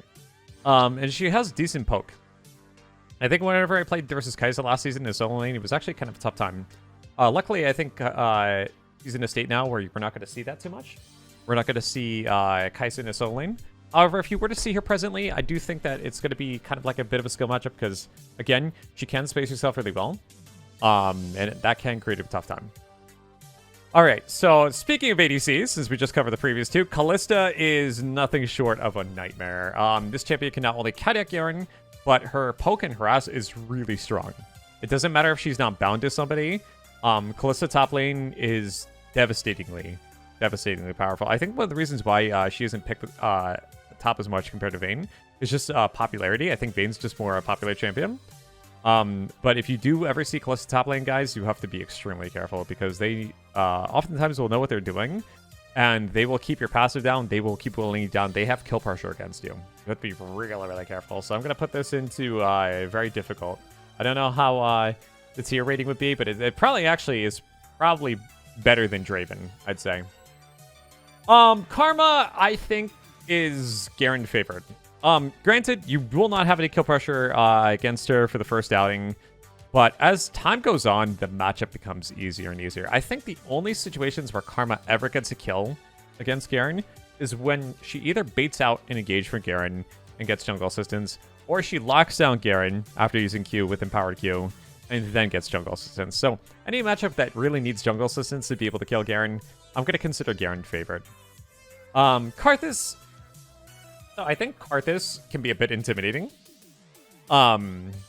Granted, you know, I mean, he's got extremely powerful damage. You know, his ultimate can hit you even in death. You know, he's got global presence. And some Karthus players are really good at landing Q. The thing is with Garen, since he's got a speed boost and Garen players prioritize tier 2 boots compared to other champions that don't prioritize tier 2 boots much, I think that Karthus, yeah, it might be a little challenging the first outing, but once you get Berserker Creeps or Swifties, the matchup becomes easy as cake. And just remember too, since you're hiding your movement with your spin, it's so disorienting for the Karthus player that unless they're scripting, they have no way to really predict where you're going, especially if you move erratically. And therefore, dodging Qs should technically be easier. If you go Swifties boots with Q Max versus Karthus, I assure you, you'll have an easy time. So I'm going to actually put Karthus into the Garen favorite tier, because if you guys know what you're doing, it's a cakewalk. Kassadin, you would think this matchup is easy, but this matchup is actually a lot tougher than people think. The reason being for that is that Kassadin outranges Garen, and that's an inherent problem. Top of that too, you are essentially on the clock with this matchup. Like, if Kassadin hits level 16, level 18, and has 6 items, like, you cannot fight this champion anymore. You will kite out all of your abilities, and then wait for your abilities to be on cooldown, and then proceed to blow you up. And then, like, Garen at that stage of the game cannot win versus Kassadin by simply auto-attacking. In the hands of a knowledgeable Kassadin player, this matchup can be very difficult. I think, though, that there is counterplay. Like, the one instance where Garen can actually beat Kassadin is through the laning phase. You do that by maxing Q with Phase Rush, and you're also taking Demolish, maybe Second Wind, with Deep Blade and Doran Shield, and you're basically just fishing for damage under tower by doing auto QE to apply Q damage, and then jettisoning away before and taking the second tower shot with W. But the problem with that, though, is that you're going to be experiencing that mid lane, and there's a lot of people who can visit mid. And if your Phase Rush is being used to harass Kassadin, it means that as it goes on cooldown and you're retreating back to your tower, you are vulnerable to getting ganked. So if there's anybody who can help Kassadin in lane versus Garen, it makes a tremendous, tremendous difference. So that's currently the situation with Kassadin. I think as a result, I'm gonna probably put Kassadin into a worthy challenge. This matchup is not easy, and you have to be very respectful of Kassadin just stalling the game out until level 16 and then becoming an absolute nightmare. Katarina, I think realistically, I mean, let's be honest, her most powerful ability gets canceled by Garen ultimate. She can't fight Garen early unless the Garen player plays the wave extremely bad. And the Katarina player kind of has to be forced to sit a tower, and if the Garen player is wise enough to take demolish, then that's free exploitation. I think most Katarina kills versus Garen are with some sort of assistance involved from an ally from the enemy team. So therefore, I'm going to go ahead and put her into Garen favored. Like, if you guys understand this matchup really well, the Katarina matchup is kind of cakewalk. I have taken on some of the best Katarina players on the server and performed well. I think you guys can too, as long as you respect your cooldowns and knowing that Katarina can punish those side cooldowns. All right, so now talking about a completely different matchup here. Kale is the Kale is, I guess, what, the mother of justice. Literally is the being that gives Garen his justice like powers. Yeah, this matchup is extremely brutal. When you're playing versus Kale, you not only have to dealing with Kale on the side lane, but you also have to deal with you focusing any target on their team like game, and then Kale with a good reaction being able to just go ahead and R-click any of those targets that you're focusing, and congratulations, they're now invulnerable for 2.5 to 3 seconds. It's never an easy time versus a Kale. Somebody can lock in first time Kale versus Garen and actually have some sort of success, as long as they understand what her abilities do. We will be putting Kale into Elden Ring DLC for that reason. I think she's a great BAM right now. But yeah, if she does get locked in versus you, expect to be a really, really tough adversary. There are some options for fighting her, but as the game goes on, it goes progressively downhill from there.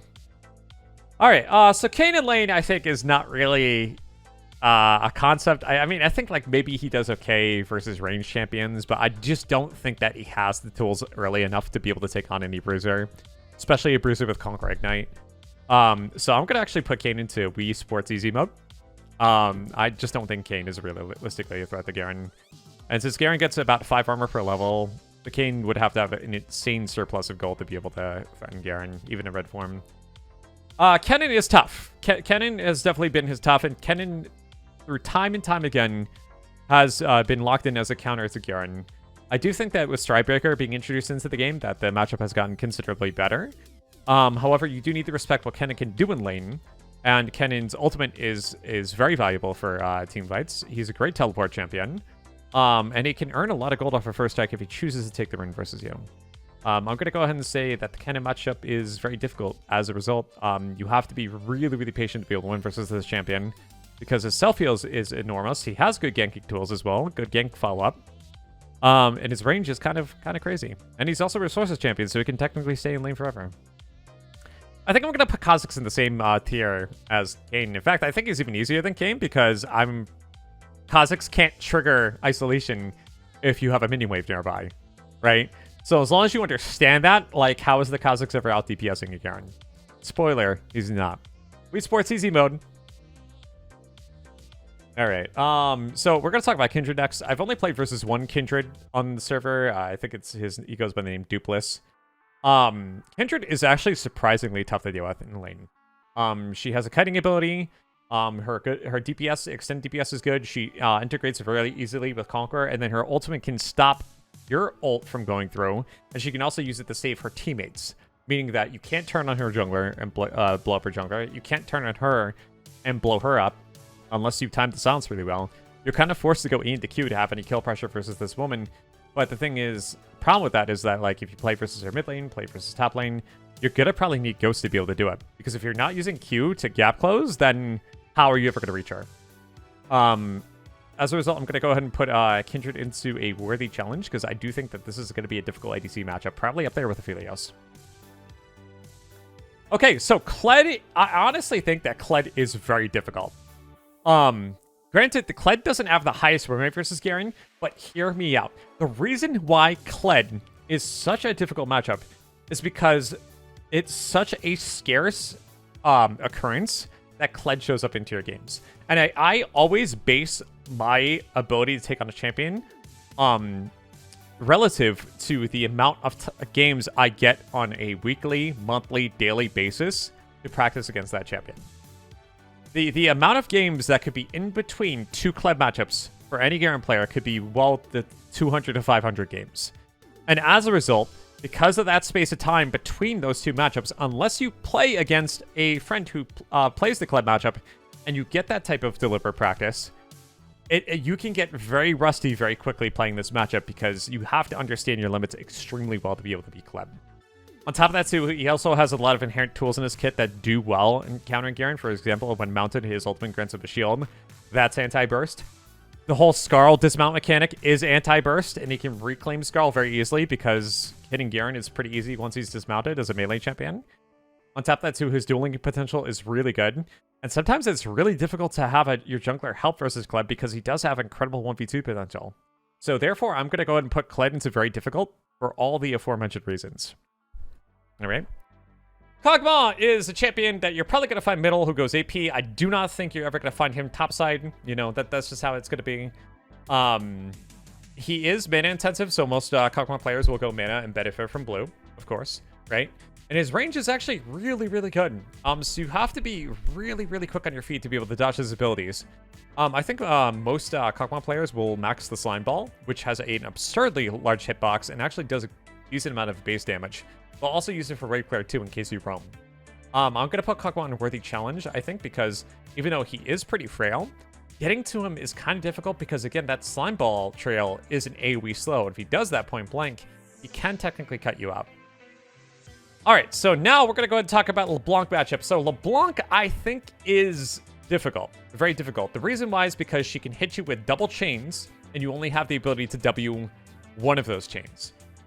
There's a lot of Garen players who don't understand the only counterplay elements into this matchup. And what I mean by that is using Q-Max and basically swinging your mouse in the direction of LeBlanc. So that way you can go ahead and buffer Q. Because Garen's Q is an unstoppable auto attack, as we mentioned earlier in this video, if you are quick enough, you can land Q on LeBlanc before she snaps back to her original location. And that's really good. But it does require insanely good reactions. It also requires a lot of patience. And you have to be very aware of your surroundings, because if any jungler gets involved and LeBlanc double chains you, you are dead. So we will put LeBlanc at a very difficult tier, I think, for that very reason.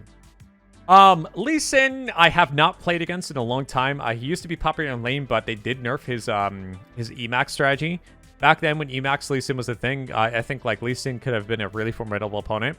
But I don't think there's any Lee Sin players taking him in lane right now because his lane is too nerfed.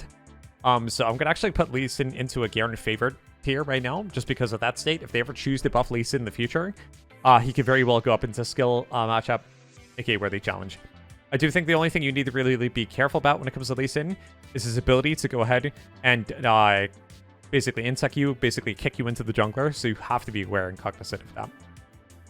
Leona's passive cannot trigger without another champion nearby. We are getting the Wiimotes out for Leona to play because that is where she's going to be playing her game tonight on in the Wii Bowling Alley. Lilia is a rare matchup. Used to be a lot better, but I think like because Lilia jungle's better and Lilia lane I think got nerfed. Or it just ended up falling out of popularity. I'm not entirely sure. I'm trying to remember the change list. But the champion can cut you out. And you have to be really careful with your spacing. I do think that Garen has kill pressure versus Lilia, but you have to be extremely patient. It's not exactly an easy matchup per se. I'm going to actually say I'm going to put it into a skill matchup because I do see that either champion can have ways to outplay one another. For example, Lilia's ability to kite out. Garen baiting Lilia into detonating ultimate and then using W preemptively to be able to shrug off the crowd control and then following up with Nimbus Cloak Ignite. So there is that. Okay, so let's talk about Lissandra matchup next. Lissandra is really tough until you build Mercury Treads. Once you build Mercury Treads, matchup becomes a piece of cake because not only is she a burst crowd control mage that's countered by Merc Treads, but she is a mage that is countered by Mercury Treads, right? Lissandra has a big part of her power budget attached to crowd control. meaning that if you go ahead and get out of the woodwork with 35% tenacity, or 30% tenacity, I should say, that's really big. And remember, guys, tenacity still stacks additively with Garen's W. So if you time your W correctly when she ults you, you basically shrug that thing off in less than basically a second, basically 0.5 seconds. So I still think you have to respect what she can do, unless you can ignite Lysandra. It can be very scary in lane early, so you have to be really careful. And they extended the range of her Q ability as well. So for that, I'm going to put Lysandra into a worthy challenge. This matchup is beatable, but you're going to have to be Q maxing, and you're going to have to be really patient. I think the Lucian matchup used to be a lot tougher, but since they balanced him for bot lane, his damage kind of took a little bit of a hit. Still, regardless, his ability to kill you in lane early is something not to be trifled with. So I'm actually going to go ahead and put him into the same tier as Lysandra, I think. Granted, not the strongest ADC to lock in versus Garen, but you still have to respect what he can do early because he's got good range, he's got a dash, good wave clear. Kind of checks a lot of the boxes for ADCs. I think Lulu is a really difficult time. Like, lane Lulu hurts. Her harass is good. She's got amazing self-peel. And the thing is, if you take her top lane, she synergizes with so many team comps, especially since we're in such an ADC-heavy meta. And what I mean by ADC-heavy meta is that we're seeing so many comps with 2 ADCs because we have ADCs going top lane, ADCs going mid lane. So, like, it's a rare pick, but if you actually play versus Lulu, it's actually a really tough time. You need to respect what she can do. Granted, you will be able to split push against her later once you stack up your W and get a Hullbreaker, but, you know, you gotta wait a long time to implement that. I think Lux is a worthy challenge. Her damage is significant, and, you know, she's got decent self-peel, she's got a shield, which can be anti-burst. Her wave clear is insane, so it's almost impossible to get priority against Lux. And if a Lux player has really good spacing, they can be a significant threat to you in mid-game, or in mid-lane, I should say. Yes, she is an immobile mage, so she is vulnerable to getting ganked, so there is that factor that you want to play patiently for. I think it's definitely a tougher matchup. I'm not going to say it's exactly 50-50, because I do think Lux has an inherent advantage in lane. So we're gonna go ahead and put her in worthy challenge. Malphite, I think, if I can think realistically here, I think Malphite's a skill matchup. Like, I've seen so many Garen players outplay Malphite players and vice versa. There's a lot of variance in this matchup, right? Because Malphite, even though he technically loses the Conqueror Garen, he beats Conqueror Garen with Comet. And Comet, Malphite, beats, Conqueror Garen. I think it loses the Phase Rush Garen, but then Grasp Within Dying Malphite beats Phase Rush Garen, but loses the Conqueror Garen. So, like, it's definitely a skill in calling and predicting what strategy the Malphite player is going to be using. And also, it falls to the Malphite player to predict what type of strategy the Garen player is going to be using. So there's a lot of, like, counterplay based on that coin flip, the wildcard element of what runes each champion is going to be picking versus each other. And then on top of that, too, like, both champions interact with their junglers really well. Maybe Malphite's a little bit better because of his ultimate. But Garen ultimate cuts through Malphite pretty clean, but then Malphite ultimate can knock up Garen, and that's something you can't escape with W, right? Because it's a knock-up. Garen's W isn't affected by displacement abilities. So if the jungler ganks and Malphite ults you, you're kind of just dead. But at the same time, if the jungler has crowd control, locks down Malphite, and you silence Malphite, and you're able to ult him before he ults, there's a lot of kill pressure there. So I think we should put Malphite in the skill matchup, because this matchup could go either way. Malzahar is... Honestly, I kind of want to put him in Wii Sports Easy mode, but I will put him in Garen Favored because I don't think every Garen player understands how easy this matchup is and how to play to this matchup. So what I'm talking about is the element of taking Overgrowth versus Malzahar, which every Garen player should be taking versus Malz, but I don't think inherently they do. There are some Garen players who foolishly take Conqueror Ignite into Malzahar, and that's not the way to play it, because you want to be as durable as possible. If you're in a situation where you get ulted by Malz, you want to be able to survive that and then be able to react, to be able to have a response. If you go Glass Cannon versus Malz and he ults you, well, congratulations. If anyone else is nearby, you're just kind of dead. And you're not going to go QSS to solve the matchup either, because that taxes your core build way too much. Yes, maybe later on in the game you can go for Mercurial Scimitar. That's fine and all. But you don't deliberately go QSS because, like, that taxes you so hard, and that's going to go ahead and just make Malzahar a valuable pick because he just cost you 1,300 gold. But if you go conditioning, you go overgrowth. Malzahar's voidlings give you W stacks. So you get to farm not only gold, but overgrowth stacks, and you stack that thing up well in less than 10 minutes. It's incredible. It's why I love this matchup so much. But I don't think every Garen player knows how to abuse this matchup to the best of their ability. So therefore, I'm going to go and put it into Garen favorite. Almost put him into Wii Sports Easy mode, because again, we have to respect what Malzahar can do. Maokai used to be a lot tougher. But lane Maokai has not been that way for a while. They nerfed lane Maokai. I do think that if the Garen player takes Ignite, I think that kill pressure is there. Maokai, unfortunately, still has a lot of lockdown that the Garen player is going to have to respect. So there are some elements that do pose outplay avenues for each other, for each matchup. Therefore, I'm just going to go ahead and say this is going to be like a 50-50. I mean, I can see the matchup going either way. If Maokai gets jungle assistance, he can lock down Garen and kill him. And the same thing applies to if Garen gets jungle assistance and locks down Maokai. The Maokai player is going to die very easily. So I honestly think it's a skill matchup. Master Yi, I think loses the Garen early. But if the Yi is able to stall the game out to 30 minutes and get 4 to 5 to 6 items, there's nothing the Garen player can do at that point. Like, Garen has no way to deal with a Yi that's doing double his damage output. It's just, that's just how it's going to be. I do think the matchup got a little bit easier because Yi players lost lethal tempo. But still, like, a 4 to 5 to 6 item Yi build is nothing to trifle with. So therefore, because of the early game dominance that Garen has, but the late game respect that he has to issue to Yi, I'm going to put this into a skill matchup. Because, again, the Garen player can't die to Yi early. You know, that element does exist, especially if he does take Ignite to match Garen's Ignite. Misfortune, I think, the only thing going for her is her AoE slow make it rain. Once the Garen player understands that that is the only thing that is preventing the Garen player from reaching Misfortune, and goes for Sooty's Boots, well, congratulations, guys. You earned yourself an automatic Garen favorite matchup. Mordekaiser. Oh, gosh. Okay, I think this is where everyone is going to be divided. Let's ask Twitch chat really quickly. All right, if you guys were to put Mordekaiser on this list, where would you put Mordekaiser on? Yeah, where would you guys put him?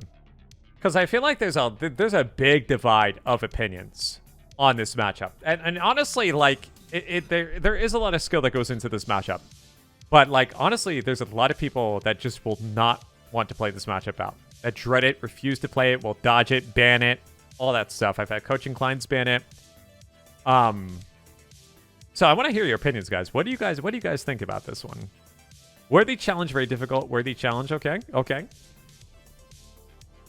Making my own tier, assuming we take Grassman and finding them most pretty easy. Okay, Atlan. All right. Thank you, Atlan, for sharing. Your contributions to the RISTE community will always be remembered, not forgotten. Yeah, I want to see you make a Sonic game difficulty tier list. And Sonic Spinball better be on Thanos tier. Because I'm telling you, that game can drive people mad. Oh my gosh. I've always wondered if Serpents would be good into Mord. I mean, in the build, it does have a place, but you would never rush it versus Mord. That's nothing you ever want to do, really. You could get its second item if the comp calls for it. All right, so I have a few people in Twitch chat here saying a worthy challenge, very difficult. Yeah, I do think that Mordekaiser stomps a lot of Garen players because they're unprepared and they have no idea how to play the matchup. So like, there is definitely a huge skill ceiling when it comes to this matchup. I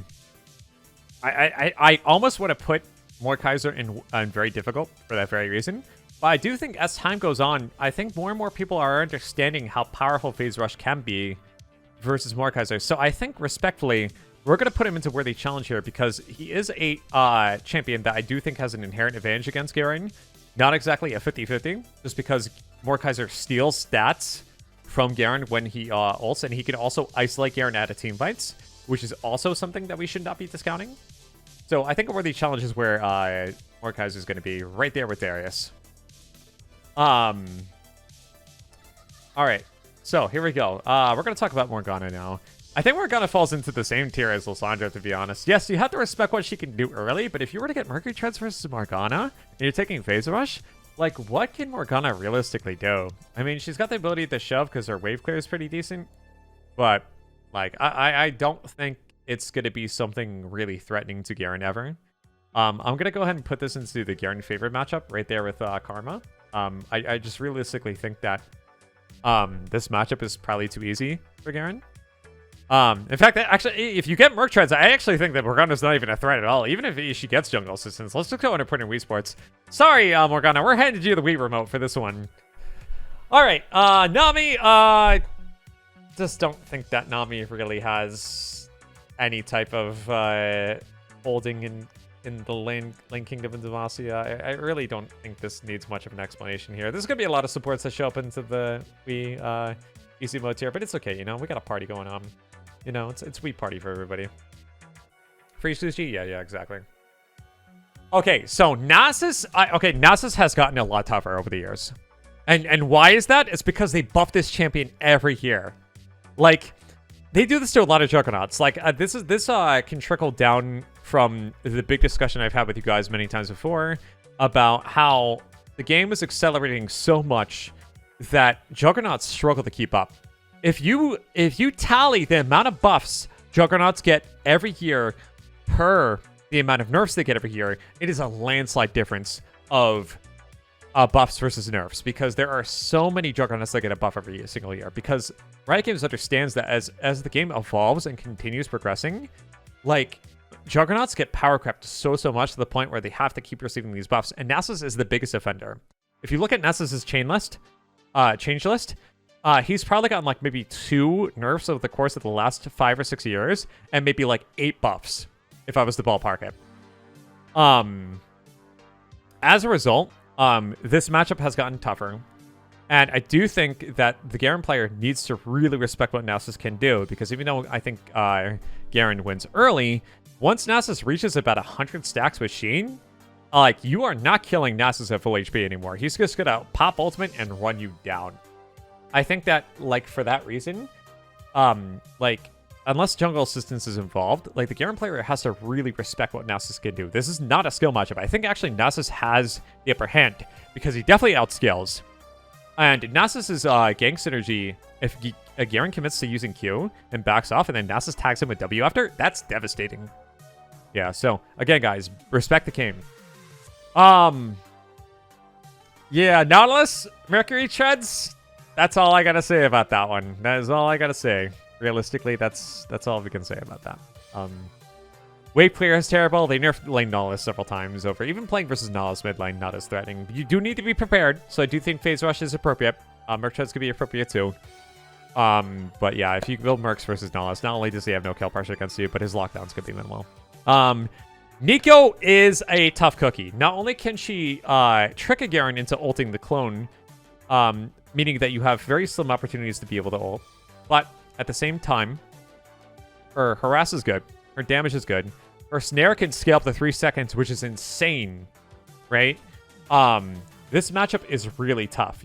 Electrocute Ignite or, I don't know, like AD Nico with taking Fleet. AD Nico, it's a really tough situation. You have to be extremely careful, especially in the hands of a good Nico player, because not only do they have elements to outplay you, especially in their own lane by mimicking minions, but like it is so difficult to lock down a Nico because they have the ultimate for snaring you, and they also have another snare at point blank range, on top of being able to split, which can disorient a Garen player. I'm gonna actually put her, I think, above Azir. She's probably at the top of the class when it comes to the very difficult tier. Maybe just an inch away from Elden Ring DLC. Alright guys, Nidalee top lane is the only way that Nidalee can play versus Garen. This matchup is tough. If you're playing versus a Nidalee top lane, you are most likely playing versus a one-trick, you're playing versus Rush Frog, or you're playing versus a Nidalee main. Most Nidalee players, to my understanding, go Iceborne Gauntlet, which eliminates your kill pressure versus them. And they go ahead and stack up with a certain amount of HP regress within dying, further enforcing their aforementioned point. And then they play for tower plates, taking Bolish, they throw spears at you. Because of the brush mechanic and giving them movement speed, it's also very difficult to chase a Nidalee, even with Stridebreaker. So as a result, if you guys ever lane versus Nidalee, expect it to be a very difficult time. I'm going to say she's right up there with LeBlanc, Lulu, and Kennen, to be honest.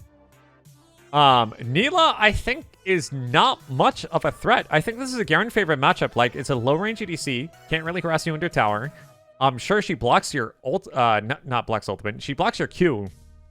But, like, other than that, like, she doesn't really interact too great with Garen E, and then ultimate cuts her clean. And because she has to extend with limited range, that means she's very vulnerable to getting yanked. So I think this is just going to be a very Garen favorite matchup, if anything. Again, you got to be watch out for the Q. So that's maybe one of the reasons why we don't put her into Wii Sports Easy mode here. But, you know, I think that Neela taking on Garen is going to have a really tough time. Nocturne is a champion that can get very stat checky very quickly. However, since they remove lethal tempo, I honestly don't even think that Nocturne has a candle that he can hold in lane. If you take Conqueror into Resolve with Conditioning Overgrowth, like, I just do not think Nocturne has a chance. I'm going to go ahead and put Nocturne into Garen favored. Although, if this was over a year ago when Lethal Tempo was a thing, I would put him into skill matchup tier because Nocturne, if he does play lane correctly, can mess up Garen. But Lethal Tempo was a big crutch to enable that as a catalyst. I don't think Nunu is real. At least as a lane opponent. If someone's bringing Nunu versus you as Garen, they're probably running it down. Now, I think the only viable thing you have to watch out for is if you go mid lane and Nunu is locked in mid. Then yes, the Nunu can attempt a wave clear and then try to roam. But the problem is Garen's wave clear is so good, and then you could pair that with phase rush, that if you use those two elements in conjunction, you're never really going to die to Nunu, right? If you take Ghost, Flash, Phase Rush, Emax, Garen, how will Nunu ever be able to kill you? The only way I could technically see is if he lands a good snowball against you, and that's immediately followed up with jungle assistance. So I'm going to say Wii Sports Easy mode. Just ping to your team when he's roaming. Hope that they don't mega feed him. That's it. Olaf is tough. You cannot take Conqueror into this matchup and expect to win. You have to know exactly what you're doing to be able to take on Olaf. Because he can chain axes to lock you down, which means he can technically beat you level 1. And his dueling potential is insane. He only gets stronger as the game goes on, especially from a dueling split pushing perspective. So you have to go a very deliberate build to be able to challenge him and make sure he's not going to take the tower behind you and run you down. But at the same time, if you are well prepared, you do take phase rush, there's not much Olaf can do to stop you. Or lock you down for that matter. The catalyst for this matchup is phase rush, and it does give you the tools to win. But if you take Conqueror into this matchup and you fall behind, well, congratulations, you're cooked. So we're going to put Olaf into Worthy Challenge, similar to most Juggernauts. Orianna is one of the best control mages in League of Legends when it comes to taking on Garen. It is a tough matchup because she often takes phase rush too, which is something that a lot of mages don't do, but Orianna loves because she loves the ability to kite, maneuver through team fights, to be able to offer support for the ball. She needs range, she needs target access, and she needs the ability to kite further. On top of that too, her W is an AoE slow. So for that, all those reasons, and forcing the Swifties tax on Garen, we're going to put Orianna into the very difficult matchup tier because you have to respect what she can do. On top of that, her auto is hit like a truck. She can kite, she can freeze. It's really good jungle synergy. It's just a really, really bad time. All right, guys, I'm going to take a quick preview here, and then we're going to go ahead and do the rest of these champions. We have, let's see, 1, 2, 3, 4, 5, 6, 7, 8, 9, 10, 11, 12, 13, 14, 8, 2, 6, 17. Gosh, we have 74 more champions to go. We are officially halfway done with this list. Well, actually a little bit over half. I'm late. Why is Gragas very difficult? I'll go ahead and do a quick paraphrase. It's because his jungle synergy is amazing. His sustain is godlike. And there's a lot of Garen players who don't know how to take on the matchup. And he can stonewall you to the point where you can't split push versus him if the Gragas player knows what he's doing. It's only low elo where a Gragas player doesn't, like, the Gragas player isn't being piloted well that Garen has, like, an inherent advantage against. So that's the reason why.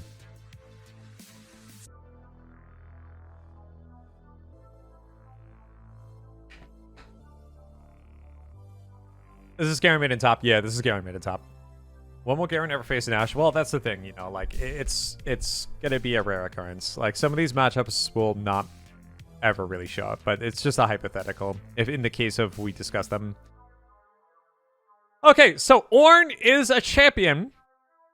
I mean, I'm gonna say that again. Ornn is a champion. Oh my god. What can't Ornn do? Ornn is one of the most versatile champions in this game. He can tank. He can do damage. He can lock down. He can engage. He can disengage. He can upgrade. He can scale himself and scale his team at the same time. Like, Ornn is one of the best and strongest designed champions in the game for that very reason. And unfortunately, I'd like to say that in concept that Garen beats tanks, but no, Garen's actually one of the weakest Juggernauts when it comes to taking on tanks because, yeah, sure, he's got a great execute, but getting a tank at that point is another challenge. This I would say that, like, this would be 100% skill matchup, but honestly, I do think Ornn's got the upper hand. Because, like, Garen falls off late game, Ornn can upgrade his team's items on top of being able to engage, which is in a tremendous way, which is something Garen really can't do without, like, phase rush and landing a really good strike breaker on several targets. Ornn's got a lot going for him, and he doesn't die easily to Garen either. So I can't say it's 50-50 here. I'm going to say this is like 55-45 or maybe 60-40. Because he can kill you in lane too. Like, an Ornn taking on the spellbook actually has kill pressure against Garen. It's nutty. So we're going to put Ornn into a worthy challenge here. Because you need to understand what Ornn can do. You have to respect him. I do think that, like, he has, like, a little bit of counterplay. Like, for example, Ornn, you know, charging up his ultimate, and then if you time your silence, he can't bonk it. That's cool. But, like, other than that, like, Ornn passive plus brutal, that stuff is terrifying. Pantheon is a champion that's going to go ahead and punish a lot of Garen players who are unprepared. And even if you are preparing this matchup, you still have to play so scared because the first 3 levels of Pantheon is a situation where he has the most kill pressure against you because you don't have any surplus of armor, really. And his range is good. His ability to roam is good. It is a very, very tough matchup, and there's only a few Garen strategies that can even hold a candle to Pantheon. For that very reason, we're going to put him into a very difficult tier. To some Garen players, he might be Elden Ring DLC. He just might be. Poppy is a great champion actually to pick into Garen if you know what you're doing. 100%. Like, she has two ways to get away from Garen. Actually 3, I'd say. Q's an AoE slow. I mean, she technically has 4, right? Maybe. She has the speed boost, right?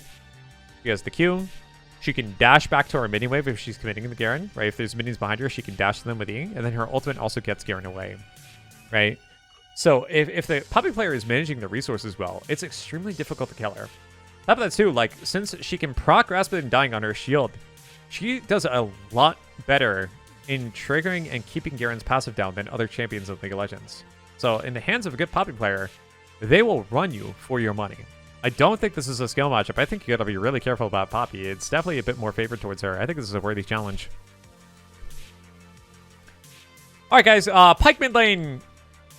I mean, let's be honest, unless you guys are playing versus Davemon, I just don't think Pyke is really that good.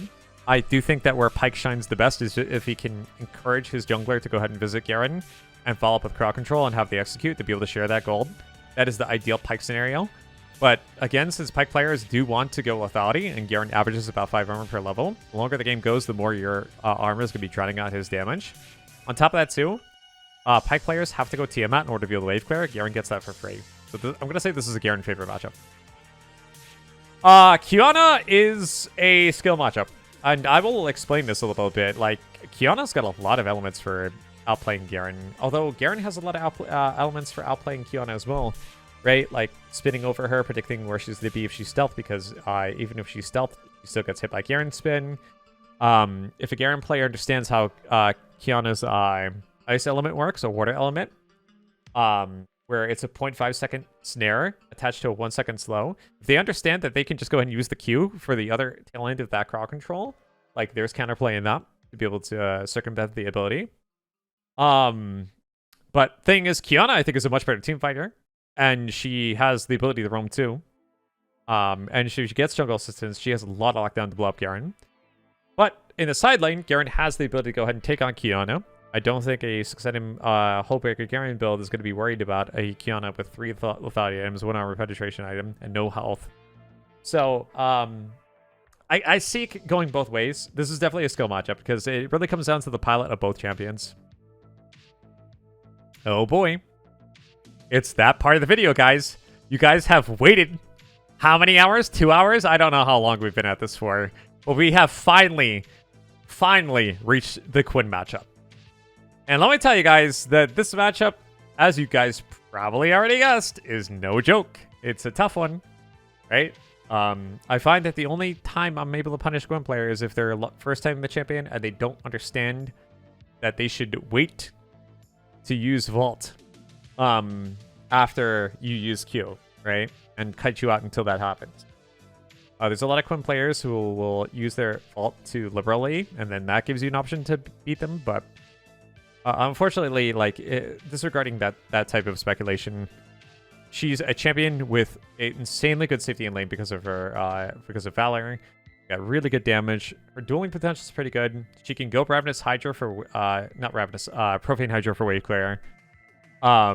Rotation speed is one of the best in League of Legends, so she'll often will get a priority versus you. It's gonna be a tough time. I think Quinn, as a result, is probably going to be in very difficult. I'm going to say she's right up there with Pantheon. The only thing that Quinn really has to worry about is the Garen player bulking up. Because I do think that as the game goes on longer, it gets harder and harder for the Quinn player to essentially kill a Garen, unless the Garen player is just tunnel visioning into her and then just like not respecting the ability that she can kite out. Yeah. So I think that that's where I want to keep her. Rakan, I think, does not work. Now, granted, years ago, there was an AP Rakan strategy. I don't know if they nerfed Rakan's AP or the build can't be facilitated anymore. But I have not seen Rakan go into solo lane in 10,000 years. So, you know what? We're going to have him do some bowling. The Wii remote is in his hands. All right.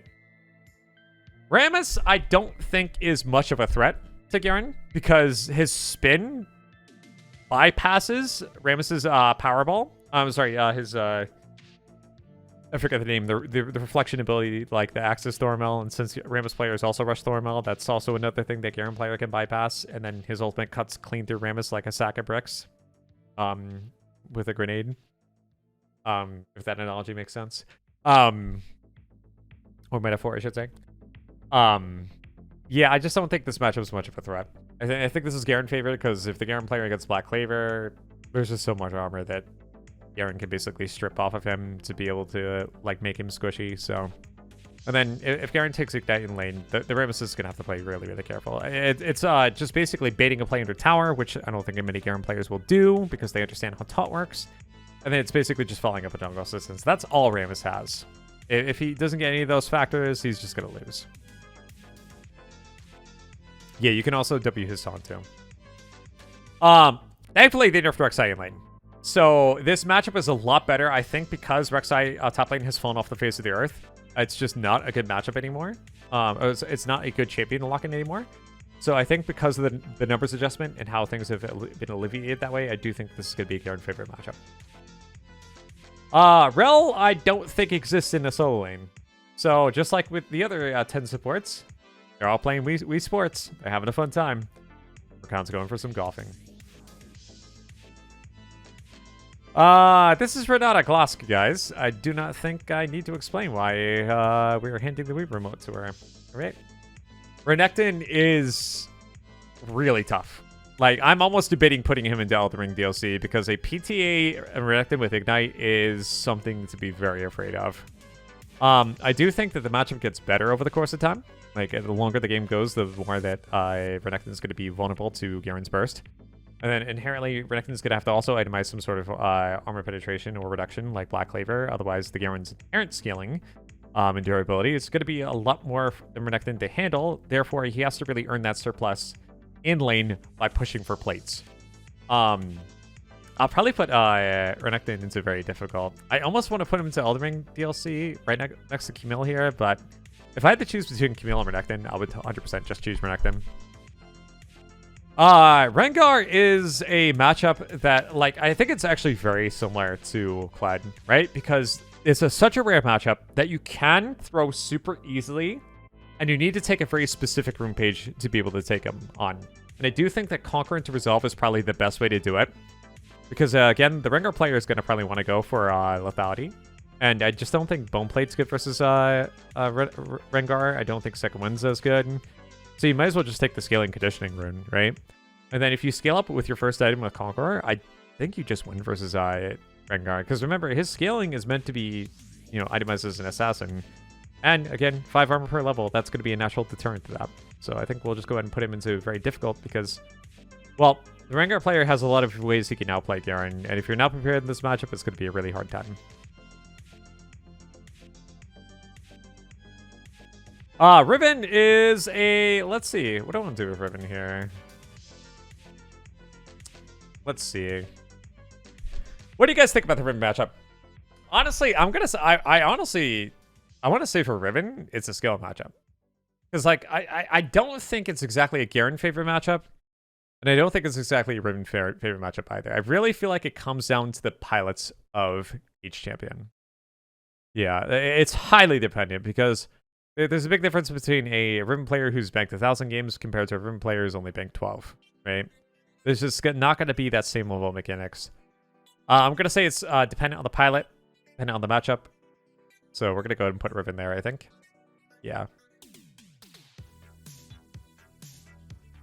Ooh, excuse me, guys. Sorry. Doing so much talking, I feel like I'm starting to get exhausted here.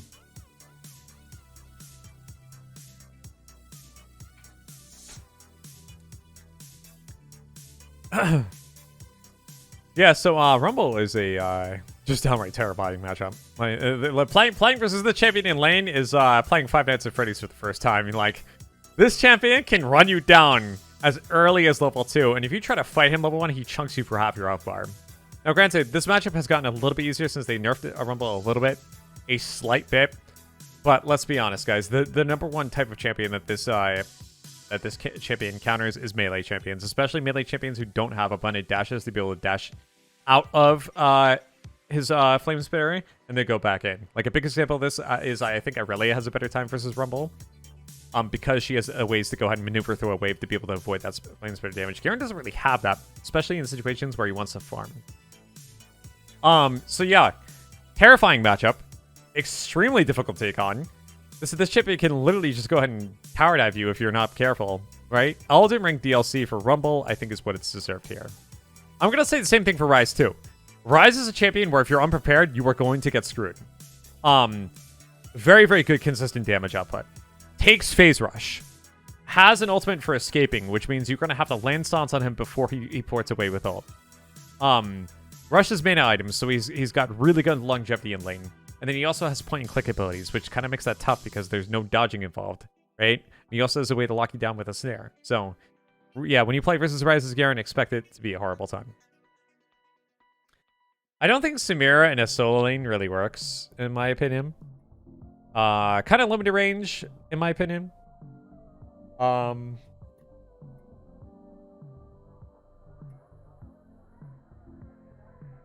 Yeah, nothing really noteworthy I can say about it. I mean, her wind wall doesn't work versus any of Garen's abilities, so it's basically just like a Yasuo situation here where she has to operate lane versus versus Garen with only 3 abilities. So I'm gonna say like it's Garen's favorite. Sejuani is a bit of a rare matchup because I think like she used to be more popular in the past when she was abundantly strong topside. But I think like if a Garen player knows what they're doing, I think that there are counterplay elements for the Sejuani player. At the same time that the Sejuani player does have counterplay elements versus Garen, because again her lockdown is extremely abundant. So in a hypothetical game where there is a melee jungler like Shyvana and there's Sejuani involved, like that could be actually pretty deadly because there's 2 champions that are able to stack up that Sejuani passive. However, it gets easier if there is a ranged jungler, for example, like Elise or something. Although, yeah, I guess not the best example because she can go ahead and go in the spider form, which will trigger Sejuani passive. So I think that because of the different elements that these 2 champions have against each other, I'm going to put this into a skill matchup here. Oh, wait. Wait, I grabbed Silas by accident. All right. But actually, you know what? I think the same thing applies to Silas too, because like, again, Silas can take your ultimate. And although you have burst options, like a lot of Silas players will max Kingslayer to sustain through trades. And they'll basically just wait for one follow-up gank, take your ultimate, and then proceed to blow you up. So you gotta be really careful about that. But if a Silas player stays in Garen's face for too long, there is the possibility that Garen could just go ahead and light ignite and then just go ahead and blow up the Silas. So, you know what? That's really cool. Thankfully, I don't think Senna in lane is much of a threat. Right? I don't think she gets picked that often, but since her range is pretty strong and gets absurd, and on top of that too, she has a very easy to land skill shot against Garen because Garen doesn't have any blinks or dashes like that. I'm gonna say that, yeah, Senna's gonna be like a little bit of a worthy challenge, in my opinion. Yeah. So, there's that. Seraphine, I think, is Garen favored. Like, yes, you don't have any kill pressure versus her in lane, I think, without jungle assistance. But once you understand that you can go ahead and push her in and then roam, there's not much she can realistically do. Yeah, there's not much that she can realistically do. I find it to be very, very enjoyable for me to take on Seraphine because I know I'm at such an inherent advantage. Yeah, she wants to roam too, but like, Seraphine has no kill pressure on Garen. Meanwhile, if Garen gets the Seraphine caught out, like, there is automatic 100% kill pressure there. Set is... I mean, I hate to be boring here, guys, but it's going to be a worthy challenge. I mean, like, Set, the longer the game goes, the more Set becomes better at dueling.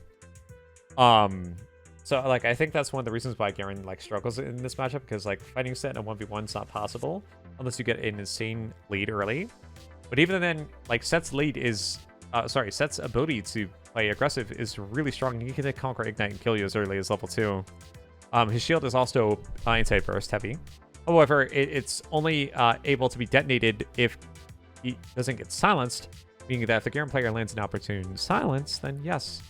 That means there's no shield involved, and then Garen can go ahead and just go ahead and blow up the Set player, of course.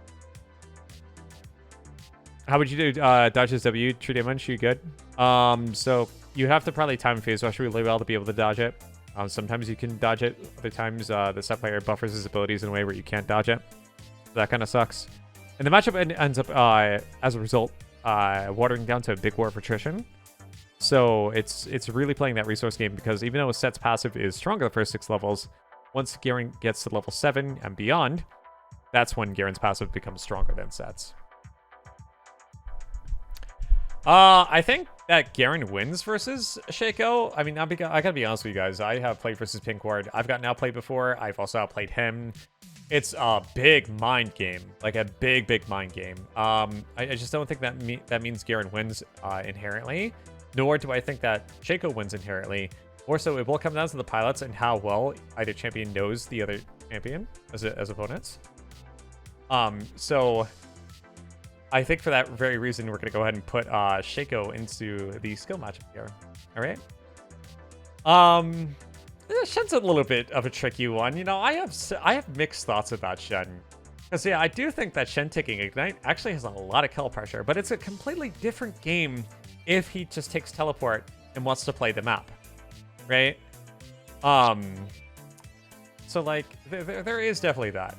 There is definitely that. Like, I kind of almost want to say that it's slightly Garen favored, because I do think that Garen outscales Shen in the dueling department, especially with his ultimate, especially since Garen can, like, shred Shen's armor. And Shen players often go armor, which means that's going to be less of a valuable stat versus Garen as the game goes on. You know, but Garen players will have to be prepared, and they can be outplayed by Shen early, so... You know, I've also played versus good Shen players too. And there will be some Shen players that lock in Shen versus Garen as well. Like, realistically, I think that this could be a 100% skill matchup, 50-50. But I will agree with anybody in saying that since Conqueror Garen has been buffed, I do think, for Garen, I do think that the matchup has gotten a bit easier. So I think it's going to be like 55-45 in Garen's favor. I'm going to consider the Shen matchup to be slightly Garen favored. Slightly. Definitely probably higher on this list. I think he's probably going to be at the top of the Garen favorite list. Yeah. Very, very close to a skill matchup, though. Shyvana. Okay, so Shyvana has no way to kill Garen. No way to lock down Garen. Problem, though, is that, like, since she has a speed boost, until Garen assembles Stridebreaker, Garen also has no way to lock down Shyvana, right? Because the speed boost kind of matches Shyvana's in duration and speed and strength. And then also her ultimate can be used to get away from fights. Does Shyvana scale as well in lane as she does jungle? No, but she still has duelist scaling, right? Like, her kit is basically dueling because she has, like, almost no crowd control. As a result, I'm going to say that this matchup is Garen favorite, but you still have to be careful. Because if the game goes on too long, I don't think you're going to be able to fight her anymore. Now, talking about Singe, can we really say anything other about this matchup other than it being a skill matchup? Like, there's so many elements that either champion has that outplay each other. Like, if the Singe player is really bad at the game, the Garen player is going to have an easy time. If the Garen player is really bad at the game, the Singe player is going to have a really easy time. And there's so much customization and different approaches to this matchup. You're never going to play versus the same Singe player where they go for the same identical strategy, unless you play against the same person exactly, right? So, both of them have really good synergy with jungle assistance. Both of them can proxy one another. Both of them can be disruptive in team fights. I do think that Garen has the advantage later on, but I do think that Singe does more damage in team fights because of his primary damaging ability being AoE. So in a really tight, concise area where like there's limited space to move around, Singe Poison is going to be really, really, really strong. But at the same time, even if a Garen player goes Edge of Night as a counterplay element to Singe, I don't think like that's enough to warrant like the Singe matchup essentially being Garen favored. I'm just going to put this into a skill matchup tier. Hope you guys understand that like there's a lot of back and forth that can happen in this matchup. I think the same thing applies to Sion too, to be honest, because like you really need to know what you're doing versus Sion. You need to know the right runes. You need to know the right items to take into this matchup. Like Sion players can also fumble this matchup really hard, beat Garen 5 times in lane, and then they have 0 agency. Good Sion players, though, can also go ahead and tank up, survive versus Garen, space and pace themselves appropriately, and then become a side lane menace that Garen players will have difficulty dealing with because they're maybe not as prepared or educated about the matchup. So I'm going to go ahead and put this into 100% skill matchup as well, I think. Sivir, I think just scales way too late to really be a threat to Garen. Yeah, she's got the boomerang, she's got a speed boost, but that's kind of it, right? I mean, yeah, there's a spell shield. Maybe if she goes ahead and blocks a Q, maybe she blocks your ultimate. But again, I just think that that's not enough for her to be warranted for a higher inclusion. So we're just gonna go and put this in the Garen favorite, I think. Skarner is tough. They've nerfed lane Skarner, which is cool. But like the lockdown this champion has, on top of durability, on top of sustain, I am doubtful that it's gone. I'm doubtful that it's still there. Like, Garner is really tough to deal with. On top of the two, he outranges Garen. He's got better fight crowd control potential. It's a really, really tough time. This isn't the old Skarner. I mean, this is the newer Skarner that replicate the old Skarner where you can go ahead and pull somebody under tower, so you have to be respectful of that. I'm going to put Skarner into a worthy challenge. I think it's definitely appropriate there. I don't think Sona exists as a champion, at least in lane. Same thing with Soraka too. Yeah, they both are on the same team for rebowling. They got their remotes. They're ready to have a time. Honestly, okay, so talking about Swain, I thought this matchup was easy as heck, but like there are Swain players that max like the right ability, and they can be very threatening. No, granted, they're playing into mobile mage, so if jungle assistance ever gets involved, that's in your favor. They can die very easily. But not talking about that, talking about the vacuum scope of a 1v1 where one champion is placed against another champion, like Swain's poke with his zap ability is really strong. And if he maxes that ability, it adds up very quickly. You need to be prepared to be able to take on the Swain matchup, I think. But if you go Swifties, go Strikebreaker, I think like either champion has counterplay elements. So I'm gonna say this is a skill matchup, I think. Syndra has really good disengage, really good range, pretty good lockdown, really good scaling. Probably gonna put her into the very difficult tier. I just don't think that she has as much threat over like the 7 champions that I've put into the Elden Ring DLC tier list. I do think that if Syndra ever gets buffed, though, she will be up here, right, with the boys. Tom Kench, I think, is Elden Ring. I think Tom Kench is the final boss of Elden Ring DLC. Like, holy flip. Like, what can you do against this champion? Has insane durability. Has insane sustain. Has crowd control. Has follow-up with jungle assistance. Has mobility. Right? Like, it's so tough to play versus Tom Kench. because you're going to get stonewalled and you have to concede versus him because Garen's consistent DPS is just not enough to deal with TK. Yeah, Kensha's pain. Luckily, it's a champion who doesn't get locked in often. But, oh my goodness. Like, Tahm Kench could be the bane of some people's top lane experiences. And, like, he can get insanely tanky. Doesn't have to build any damage items. But because of he tank damage scaling, percent maximum health, he wins fights. And that's crazy. Yeah. Alright, guys. Taliyah. So this is going to be a little bit more of a mid lane centric discussion, right? Because Taliyah top lane's kind of sussy. I think that ever since they reworked Taliyah to have her flip, go into the minefield and create a sun, it's definitely been a little bit more threatening of a matchup, I think. Taliyah is a champion that has the ability to go ahead and wall off Garen with created terrain, which mandates that the Garen player takes flash. So, and really good disengage too through the flip and then also through Q. So for that reason, I'm going to go ahead and put her into a worthy challenge tier. I do think she has a slight advantage against Garen with everything that I mentioned on top of, you know, just having the ability to create a wall. So something to be respected there. I think the talent matchup is actually Garen's favorite. Talent players love rushing authority, so Garen's just going to naturally counter that with his armor growth scaling. And then also, it's very, very easy after you play a few matchups versus Talon to go ahead and time his time W.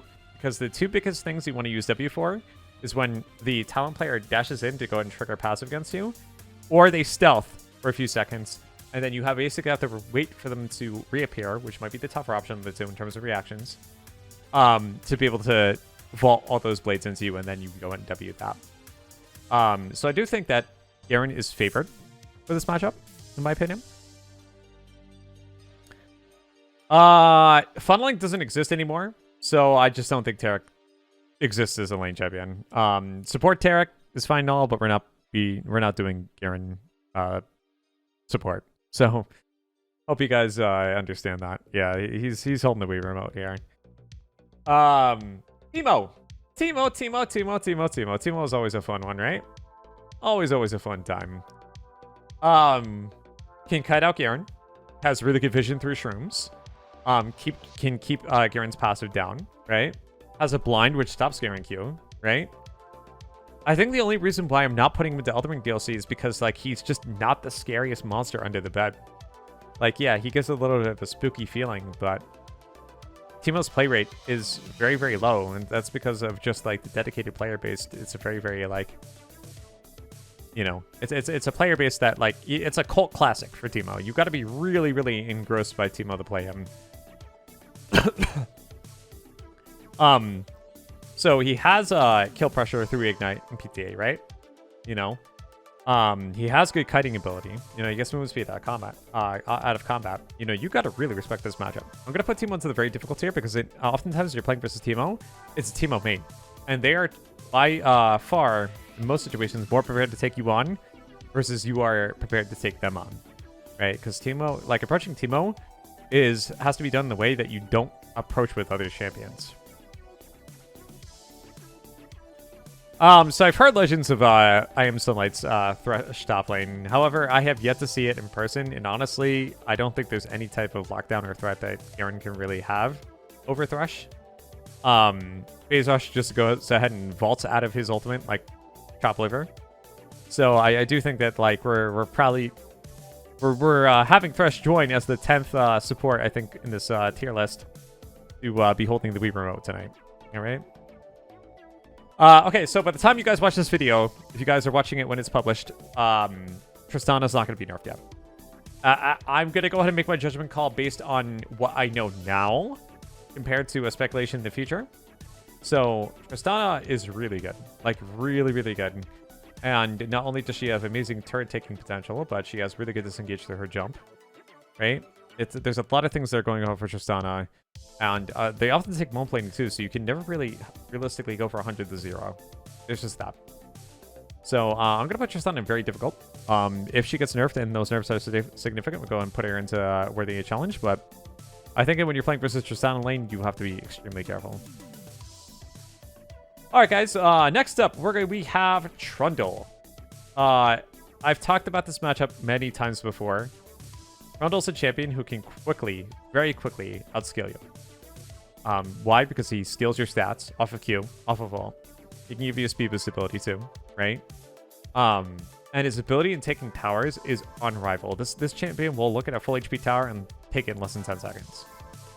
It's kind of crazy. You have to respect what Trundle can do. And you also have to pick the right room page, because if you don't, you will be punished for it. Trundle is going to go into Worthy Challenge tier. Very, very fitting tier indeed. So Tryndamere, like, as much as I want to put him into Worthy Challenge, I feel like he deserves higher than that. And the reason why is because he has 5 seconds of invulnerability that he can press on a button. And if Garen does not punish that in time before whoever plays Tryndamere hits that button, there's nothing you can do. You're just kind of basically sitting there for 5 minutes, unable to kill the Trynd, and then he just goes ahead and mows you down. For turret taking potential, for making you deny waves, the whole 9 yards. You have to build very meticulously to be able to take on Tryndamere. So I'm going to go ahead and put Tryndamere into very difficult, because this matchup is no joke, and you have to be really, really careful to get anything done in this matchup. Okay. Twisted Fate. So if you W gold, his gold card, like, that's fine. You know, you can continue pursuing him.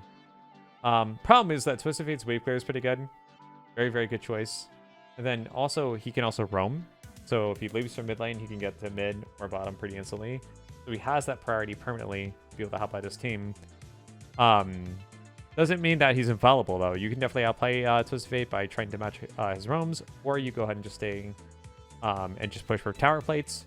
So that's cool. I'm just trying to think here. I think we'll just go ahead and put him into a worthy challenge, I think. Not exactly a 50-50 matchup. Let's say 55-45. Pretty good. Twitch is another ADC that just doesn't really have much pull in terms of being able to draw pressure in a safe way. On top of that, too, like, he has to scale up as well. So unless the Twitch player is trying to cheese lane with Flash Ignite, I think it's just going to be a Garen favorite matchup. Like, Garen has to go Swifties, Breaker, and then there's nothing. There's essentially nothing that can, you know, be done with the Twitch player. So we're going to go ahead and just put him there. We are now going to talk about Udyr. This champion is extremely tenacious in terms of wave clear, durability, lockdown potential, dueling potential. Udyr sometimes I feel like even feels better than Garen because of those aforementioned factors. However, I think like playing versus Udyr in lane, I think there is kill pressure provided you do take the right resources. If you guys are taking full scan runs versus Udyr, expect to have a really bad time. I think there's a lot of variance in this matchup. Can be affected by jungle assistance and who is getting ganks versus who isn't getting ganks, along other responsibilities and stuff like that. But at the same time, the matchup is pretty good. I think it's pretty skill-based, to be honest. Let's go ahead and put him into the skill matchup. I think that's where his home should be. Urgot is kind of tough. Like, I think that the number one thing that Urgot has over Garen is range. And, like, especially with, like, getting picks. Yeah, sure, it's a skill shot, but it's a very quick-moving skill shot, too. If the Urgot player is good at aiming at, he's going to land that thing more times than not. Urgot can fight Garen level 1. No questions asked. This matchup is tough for that very reason. I'm going to put Urgot into, maybe you guessed it, a worthy challenge. Like most Juggernauts here, guys, they're always going to be a significant challenge to the Garen. You have to really think them through. Varus is a champion. Luckily, I have not seen too much top lane, but I've heard horror stories about it because of his percent damage.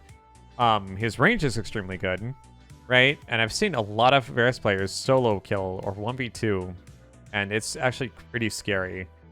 I actually think that he has to be right up here with Quinn. There's no question about it. Like Tristana, Quinn, Varus, they're all in their same triad.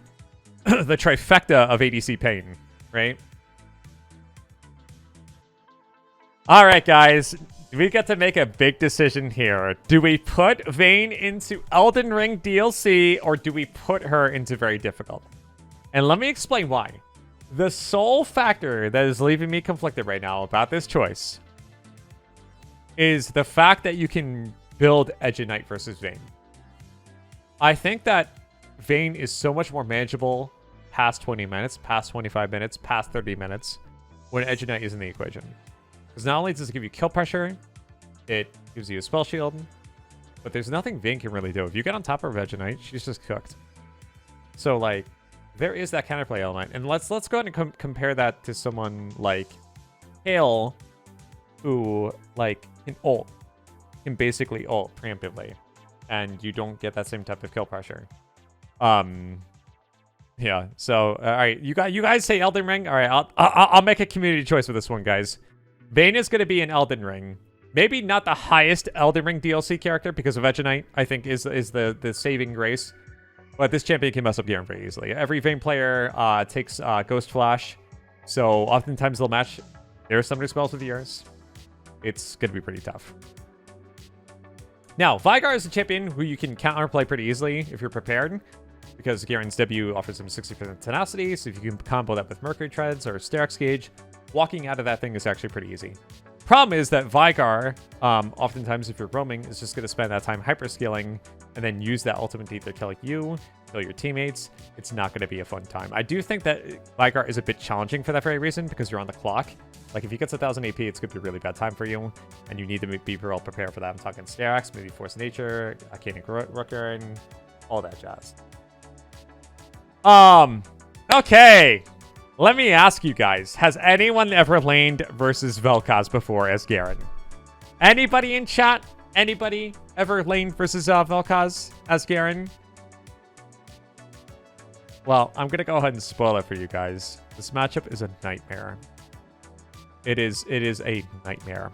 And let me explain to you why. Because of Vel'Koz's passive system and how if he achieves 3 stacks, he converts all of his damage. I'll say that again. All of his damage into true damage. And since he applies stacks periodically, progressively through his ultimate, and he can go ahead and prep those stacks before ulting, there's a high likelihood that he gets 80% of that ultimate duration or 100% of the ultimate duration as true damage. And that's absurd. Really, really absurd. On top of that, Vel'Koz has extremely good range. He has decent self-peel. Very, very good wave clear. Like, if you guys ever play versus Garen mid lane, you guys have a mage that you want to go ahead and challenge him with, lock in Vel'Koz, you will have a disgusting time against him. We are putting Vel'Koz in Elden Ring DLC. If there is a tentacle boss monster in Elden Ring, if there is one, not saying there is, I haven't checked it out, but you want to stamp a Vel'Koz face on top of that boss, because that is Vel'Koz. Alright. Vex does not get access to the abundant true damage that Vel'Koz does. I still think that Vex's self-peel is good. Her ability to gap close and follow up with jungle assistance is good with her ultimate. And her range is pretty decent too. You kind of have to respect what Vex can do. It's not as bad of a matchup as Vel'Koz, but you still have to respect what she can do and be very knowledgeable, because that point blank fear also gives her a lot of PL too. Yeah, so like, yeah, I mean, I do agree that it's a very one-directional matchup, right? But, like, you still have to respect what she can do, because, like, Electrocute Ignite Vex players have a lot of kill pressure, I think. I don't know, guys. What do you guys think about Vi? Can Vi actually be a champion that, like, actually can play the game? I'm not entirely sure about this one. He has decent wave clear, I think, with their passive and how it hits enemies and they come behind her. But, like, if a Garen player uses spin to go ahead and mask the movement, it's going to be really hard for a Vi player to go ahead and land the Q, the Q charge. And then she's not really that great of a dueling champion, so as the game goes on longer, I think Garen just wins. So I'm going to put Vi into probably Garen favored. Although there's a part of me that almost wants to put her into Wii Sports Easy Mode. The only reason why I'm not is just because Vi's ultimate is still really good follow-up if jungle assistance is involved. It's just basically reversed. Viego was buffed recently for lane, if I recall correctly. This matchup is not exactly 50-50. I would say it's like 47-53, 53 in Viego's favor. Sorry for the weird number, guys. He has a slight advantage over Garen because of the range on his Q. Viego technically outranges, can match Garen's mobility through his mist, his Hallowing Mist. And then also the ability to just be able to build Shield Bow and then combo that with Kraken Slayer, Blade of Roan King gives him an insane amount of dueling potential that Garen may not be able to keep up with. So for that reason, I'm going to put Viego into Worthy Challenge. Not exactly a 50-50 matchup. I think the same can be said for Victor too, because his scaling is really good. Granted, his kill pressure is not that great early. However, as he begins upgrading his hex cores, it starts becoming very clear that Victor's scaling and damage against you becomes more and more threatening. His range is good. His wave clear is good. He can keep your passive down. He can keep the pressure applied on you guys. I think Victor is worthy of a worthy challenge. So to be honest, I do think that same maybe applies to Vladimir players, because like I will go ahead and like extract my bias here and say it's not exactly a 50 skill matchup, more so a worthy opponent, just because like there's a lot of Garen players who don't know how to play against Vlad. And the one factor that does set things apart a little bit too is that Vlad, yes, does outscale Garen, unfortunately. Like a game Vlad with 1k HP in the Hourglass, that's almost impossible to take on.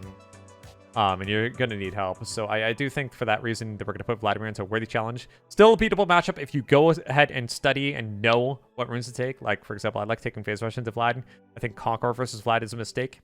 So there is that.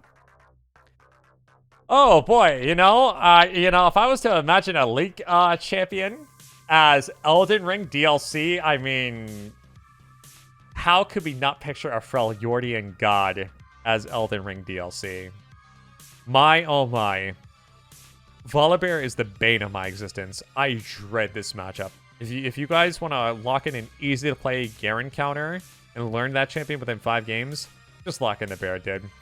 This matchup is unbearable, and for several reasons. Tower taking and tower having potential is really good with following up with jungle assistance because it disables the tower. He wins the short trades through his bite. He wins the extended trades through his bite because it's based on missing HP. He gets a shield that does AoE damage and clears minions at the same time. And then he also has a permanent chain lightning ability that will also push the wave in, meaning that Volibear doesn't have to do much to get priority versus you. Like, and on top of that too, he's got a point-and-click stun, which is valuable for following up with jungle assistance. Like, he has every tool in the book to be able to just give Garen a tough time. I know the Garen mains might disagree with me on this, but I think like Volibear is just too volatile versus Garen. So we are bumping him into Elden Ring DLC because you guys need to respect this champion, what he can do. He is scary. The bear is something you do not dare with. All right. Honestly, I gotta be honest with you guys. Warwick is a matchup until you get Bramble Vest. Once you assemble Bramble Vest, or you guys can hook Executioners, the matchup just doesn't exist anymore. Like, you can go Bramble Vest with any bruiser and you just win versus Warwick top lane. It's just really, really crazy good. Granted, the first outing, you're gonna need the respect. Don't play like a doofus and try to fight him level 1, level 2, because that's what he's gonna want it to do versus you. But whether he's taking like Teleport Ignite, or Teleport Barrier, or Flash Barrier, or whatever have you, I think that like as the game goes on, and Garen scales up with like maybe some runes, maybe some resolve runes here and there, conditioning overgrowth, I think his skill pressure starts going down. And then, as I said earlier, guys, throw Bramble Vest into the build, and then like his sustain just goes down into the pooper.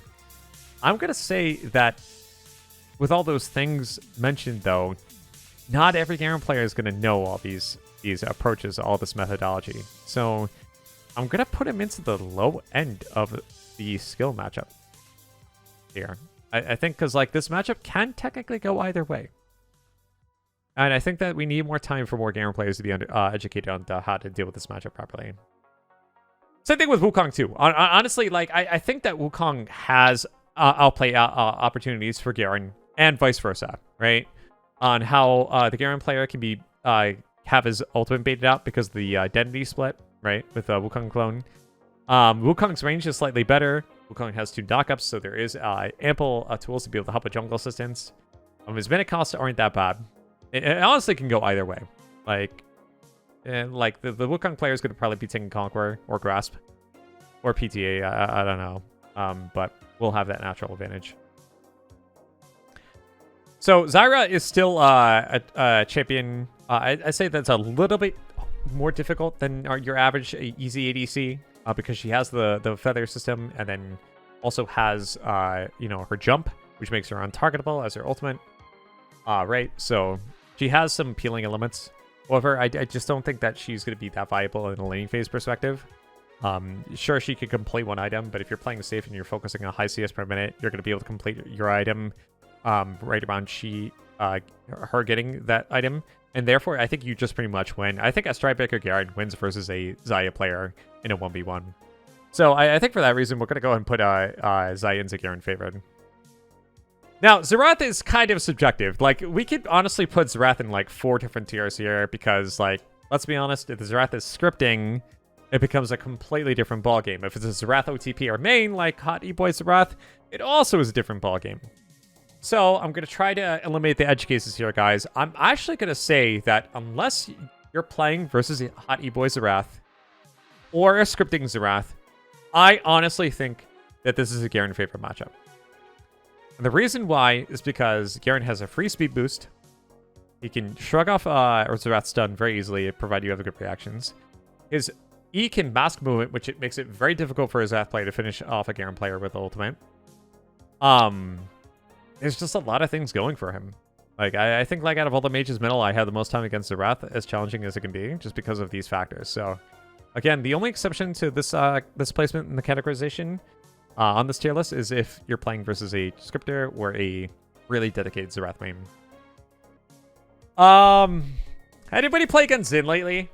Gosh, I don't know what to say about this matchup. So, like, they both have dueling tools. You know, like, Garen's maybe not the best duelist. Juggernaut, like, Xin is decent at, you know, dueling.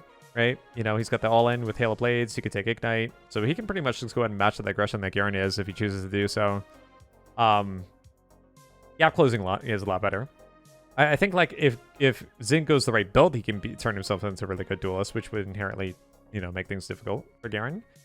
But, like, at the same time, that Xin also has to endanger himself through and through to be able to play the laning phase. And, like, I think, like, committing to Xin with the amount of jungle assistance that can come top lane on both ends makes Xin a very, very high variance pick. Actually means that I think that Xin would want to take phase rush to actually facilitate a laning phase where it doesn't get ganked 24/7. I'll put this into 50-50. I'm still not entirely 100% confident in this one. I never play versus this matchup, so it's a little bit of a head scratcher. All right, so Yasuo. Yasuo, unlike his brother, I think is easier. Especially because of Tiamat. If you guys understand that Tiamat can be used to trigger Yasuo's shield, making it null and void, so you can actually stick damage to the Yasuo player. Like, once you know that, the matchup becomes a cakewalk. Also, Phase Rush is extremely good versus Yasuo because you can chase him if he's cutting through waves, or if he decides to engage on you. Well, you can go ahead and disengage with Phase Rush, and then you're good to go. Like, Flash Ignite Phase Rush is just perfect. Just perfect. So yeah, we'll go ahead and put Garen favored here, I think. Yone, on the other hand, I think is a lot tougher. Like, a lot tougher. And this is, like, for several reasons, right? Like, yeah, Silence does not get rid of it. It does not delay nor stop Yone from being able to snap back to his body. Yone has better range that is not inherently needed on minions besides not Yone's Q2. He gets a shield for simply hitting you. And then his ultimate's a really good gap closer for either jungle assistance or the ability to finish you off. Or Yone can use it to escape, which is also crazy good for top lane. You have to have the right rune page in this matchup to be able to win, in my opinion. So I think that, like, Yone, for that reason, is actually 2 tiers above Yasuo and definitely plays into a worthy challenge because you are going to be at a run for your money when you lane versus Yone. Yorick is Yorick is actually kind of really tough. I mean, let's be honest, guys. This champion's got so much going for him. Like, I would, like, if I saw Garen in solo queue and I didn't make Garen, I would lock in Yorick. Like, Yorick is really good. It's almost impossible for a Garen player to match the Maiden's late game damage with Yorick on top of it. He's got his W, which essentially locks down Garen. If he has it at rank 5, there's 4 pellets he has to get rid of before the cage lowers. And if he doesn't have flash, he could be very well screwed. And then, like, Garen kind of loses the Yorick because Yorick's got better split pushing potential, right? Like the ghouls, the maiden, demolish. It's just going to be a really tough time. So like I try to avoid that matchup whenever I can. But yeah, it like the pick rate's not so high. I'm going to put York into probably very difficult. Probably very difficult. You have kill pressure the first outing. I think that's cool. And then you can use Overgrowth to go ahead and stack up the room because of his ghouls. That's also cool too. So maybe it's for those reasons why I'm not going to put him into Elden Ring. But trust me, guys, he's pretty close. I'm actually going to put him up here, I think. Oh boy. Okay, guys. We have officially reached the point of the video where we talk about the Yuumi matchup. So if Yuumi takes your catnip, then you're at a significant disadvantage because surprisingly, she got out of your closet. You don't have any catnip left to feed your cat, so your cat's going to go ahead and be extremely upset, distract you, walk over your keyboard, and, you know, pressing buttons and all that. It's going to be a pretty bad time. But real talk, though, I just don't think there's really a concept here with Yuumi. Like, even if they pick Yuumi in a solo lane to go ahead and roam, they're not going to pick Yuumi for that purpose. They're going to pick Janet because Janet's more self-sufficient. So, yeah, it's time to give the kitty cat the Wii remote because that's where she's going to be playing for the rest of the night. I think Zac is tough because Zac can take Conquer Ignite and actually go toe-to-toe with Garen. And then you have to be really skillful on how you deny blobs because if the Zac player is also attentive with his blobs, he can out-sustain Garen really quickly. This matchup can go back really back and forth. And like, he doesn't solve the matchup 100% even if he goes Executioners just because, you know, Zac's got a lot of good durability too. So I think like for that reason, I think like Zac can be definitely a bit of a skill matchup because his jungle assistance is kind of insane following up that wise. Same thing can be applied to Zed too, I think, in my opinion. Zed is the most challenging assassin, just because his range is incredibly good.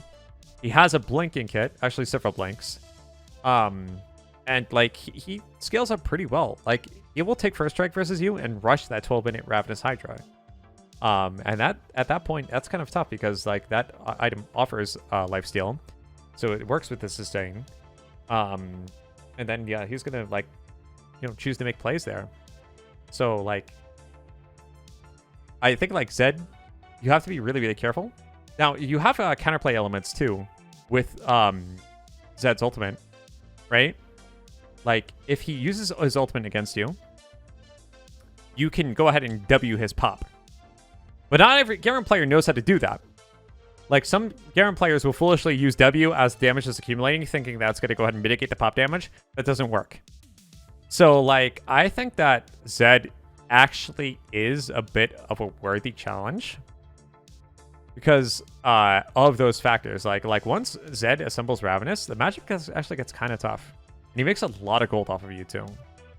I think that the knowledge and skill requirement for Garen to beat this matchup is a bit steeper than most even matchups, so therefore I'm going to put him at the end of worthy challenge.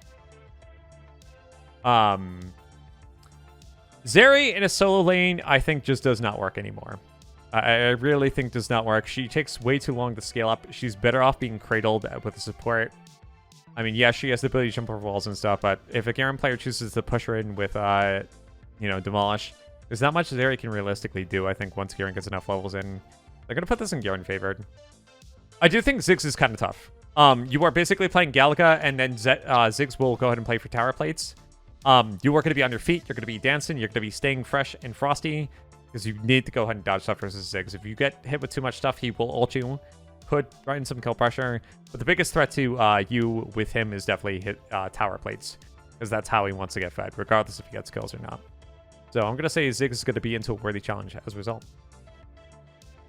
Oh, boy. You know, another moment where I forgot for a period of time that Zilean existed. Gosh, it does not really matter where Zilean gets locked in. You don't even have to be facing him, and he's automatically an issue for Garen. Why?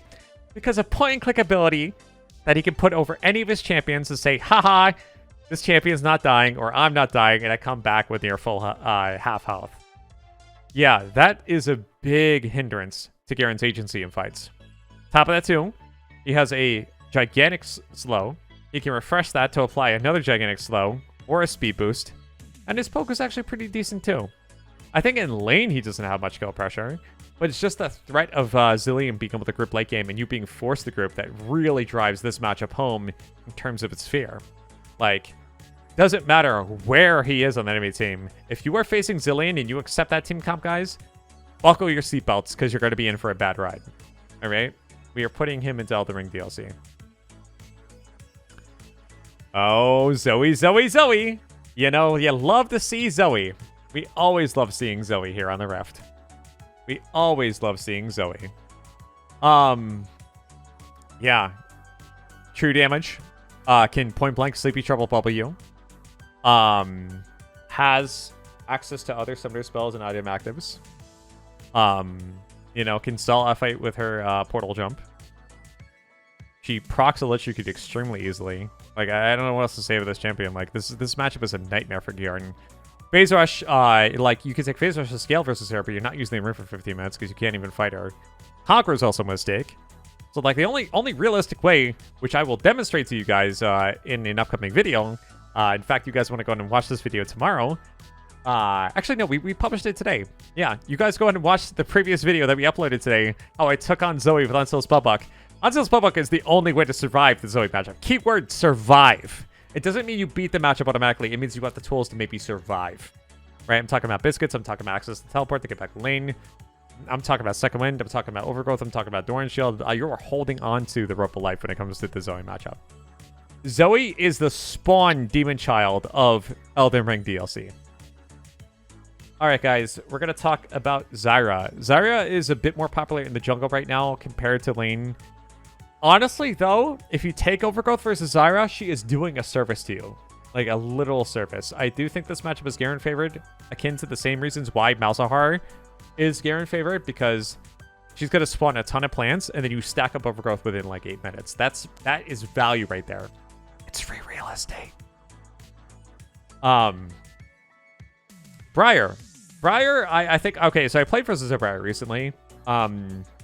I just don't think this matchup is really that difficult. You can play the matchup two ways. You can go ahead and scale up a little bit, bait her into your wave, fight her with Conqueror, blow her up with Ignite. Or you can play Phase Rush. Go for short trades, kite her out, blow her up at level 6. Realistically, though, I just don't think Briar has any real way to be a Garen into the long term. I think like she gets too outscaled. Unless she gets inherently fed, it's just not going to be a good time for her. So I think this is a Garen favorite matchup. Oh, this is Wei, isn't it? Oh, you know, modern champion design has been lovely lately. So, Riot Games is like, you know what? Zerat's range on Ultimate is so cool. Let's go ahead and make that a basic ability integration for Wei. Because why not? Hey, at least it's unique. At least it's unique. This is modern champion design. Oh, God. Wei is a... You are entering Dante's Inferno when you play versus Wei. Especially good Wei players... They have wave clear, they have heal, they have crowd control, they have damage, they have engage, they have disengage. Like, you are dealing with a Swiss Army knife of a mage when you're dealing with Wei. Honestly, like, if it wasn't for so many of my enemy teams banning Wei, I would be banning Wei myself. Like, there might be another patch up coming where that changes and I'm going to have to ban Wei again. Like, this champion is absurd. Absolutely absurd. We're going to go ahead and put Wei into Elden Ring DLC for a very, very respectable reason. Very similar to the same reasons why we put Zoe in the same place. All right. Well, Cassante. Oh, yeah. Speaking of modern champion design. Oh, my God. You know, sometimes I wonder what the game would be like if Cassante wasn't in this game. Like, oh, my God. You know, it's kind of funny. Ever since Cassante got released, I have been looking more and more forward to the Ornn matchup because at least I can understand Ornn to an extent. When Cassante lands Q2 under my tower, knocks me back, dashes forward to get behind me, ults me through the jungle wall into river, when I'm playing safe under tower and tries to kill me there, I'm asking myself, Riot Games, how did we grow astray here? How did we go so foregone that this is what champion design is now? I do not think I'm the only person who says this. That I think that Cassante is an abomination, and it's therefore a very, very difficult time to take on this matchup. Some people say that Cassante is a Garen favorite matchup. I don't exactly buy that. In the hands of a skilled Cassante player, I don't think you really get that advantage until like the mid game, where you're playing team fights and Cassante is already committing the ultimate, and therefore you can maybe ult him because he's already missing HP and he can't get that back. But like, let's be real, guys. A good Cassante player, you know, who knows their limits really well, can do an assortment of things to go ahead and mess up with your day, and it's just so crazy. It's gonna be this way for the foreseeable future. For like who knows how long, until he gets further changes, a rework, or a gosh darn nerf. Fingers crossed that he keeps getting picked in competitive though. Pro players, do your thing. All right, well, you know, this Elden Ring DLC list just keeps on growing more and more. Milio. Yep. Milio, do you like Wii Sports? Hope you do. Play some golf there, buddy. It's a fun time. Okay, so Neferi, I have only lost to one Neferi player over the course of last year. It's because I was being completely stupid. Neferi is a champion who should not win against Garen for an assortment of reasons. Builds lethality. Garen also already naturally counters that assimilated talent. Spawns dogs that gives overgrowth stacks. That's free food for Garen, gives gold. Right? Sometimes when Neferi gap closes and goes in versus Garen, he's kind of doing Garen's job for her. She's basically solving the problem for Garen. Sometimes when Neferi ults in, I'm like, oh great, she's engaging. That's so wonderful. Thank you. Like, I have so much gratitude. I'm so thankful that happens. Because Neferi players, I don't think, understand the consequences of just diving into Garen with no extra armor besides base, and they have no combat sustain. So when you're dealing with a Garen with 70 armor and Neferi only has 45, well, guess what happens mathematically. So I do think that this is a Garen favorite matchup. Not the easiest matchup in the world, but Garen has a lot of advantages against. And just when we were done talking about modern champion design for our very, very final matchup of this video, we are going to be talking about Smolder, ladies and gentlemen. Oh gosh, we've come such a long way. I can't believe it has to end here. But you know what? If there's any champion matchup that will end and wrap up this video, let's go ahead and talk about Smolder. So yeah, this matchup's fun. Another champion with an ability that if you do go ahead and trigger a slow on him while he flies, he's not affected by slows, or he has like a vast amount of slow resistance. So yeah, essentially this champion can cut you out all the livelong day because they attached a 60 minute cost to this ability for some gosh darn reason. We're close to it. Scaling is incredible. Really good wave clear. Really good engage. At least through the ultimate. You know, really good damage. If the game goes on long enough, he can pretty much shred you and gets a free Elder Dragon passive. That's fun. That's great. Thanks, Riot Games. If you manage to get your hands on this dragon, if you manage to get your sweaty hands on this champion through some ungodly way, yes, killing him is possible. It is a bit tougher because he does have some HP items in his build. I think Spear is one of them. But it is a really stressful, difficult time to deal with Smolder. And I almost want to put him into Elden Ring DLC, but I think I'm going to go ahead and put him onto the very tippy top, right above Renekton into very difficult. I think like I would rather play versus Smolder than any assortment of these champions, to be honest. But that's like a very, very hard call to make. Like, some people might consider the Elden Ring DLC, and if you guys view him as Elden Ring DLC, that's fine. Like, honestly, I could see him here, and that'd be fine for me too, to be honest. But I do think that he has the same type of threat as Renekton in lane, maybe even a bit more, just because of the scaling factor. And I think that concludes my thoughts on Smolder. And, well, guys, here we go. This is my complete Garen matchup tier list. We have covered all 167 champions. It's going to be crazy when we revisit this video next year when Riot releases another 37 of them. All with modern champion design. Oh, gosh. Garen buffs incoming. And Nasus is probably going to get 5 more buffs in between that time, too. Poor Nasus. All right, yeah, so let me know what you guys think about this. Do you guys have any major disagreements about this list? Do you guys think there's anything odd about this list? Is there anything about these choices that I made that are surprising to you based on the arguments that I made? please let me know in the comments down below. I really want to hear what you guys consider to be your personal Garen kryptonite. If there was any champion that deserves to be placed radically elsewhere that you really feel like I missed the mark on, please also let me know in the comments down below. Thanks so much, guys, for supporting me. I want to thank you, all my subscribers, for supporting me and allowing me to continue making videos to this day. I also want to give a special thank you to my supporters on Patreon as well. Patreon.com/RISTE, where we have various tiers, including incentives and rewards, such as getting access to my exclusive Garen matchup spreadsheet that covers all of these matchups comprehensively. So if you guys are in the dark as to what to do versus these matchups, well, check out my matchup spreadsheet. It's $5 a month. It's pretty good. Or getting access to my coaching VODs. That's also good too. Pretty educational. But yeah, you guys can check the link in the description if you guys want access to that. I'll see you guys later. Have a wonderful evening. And Demacia, baby.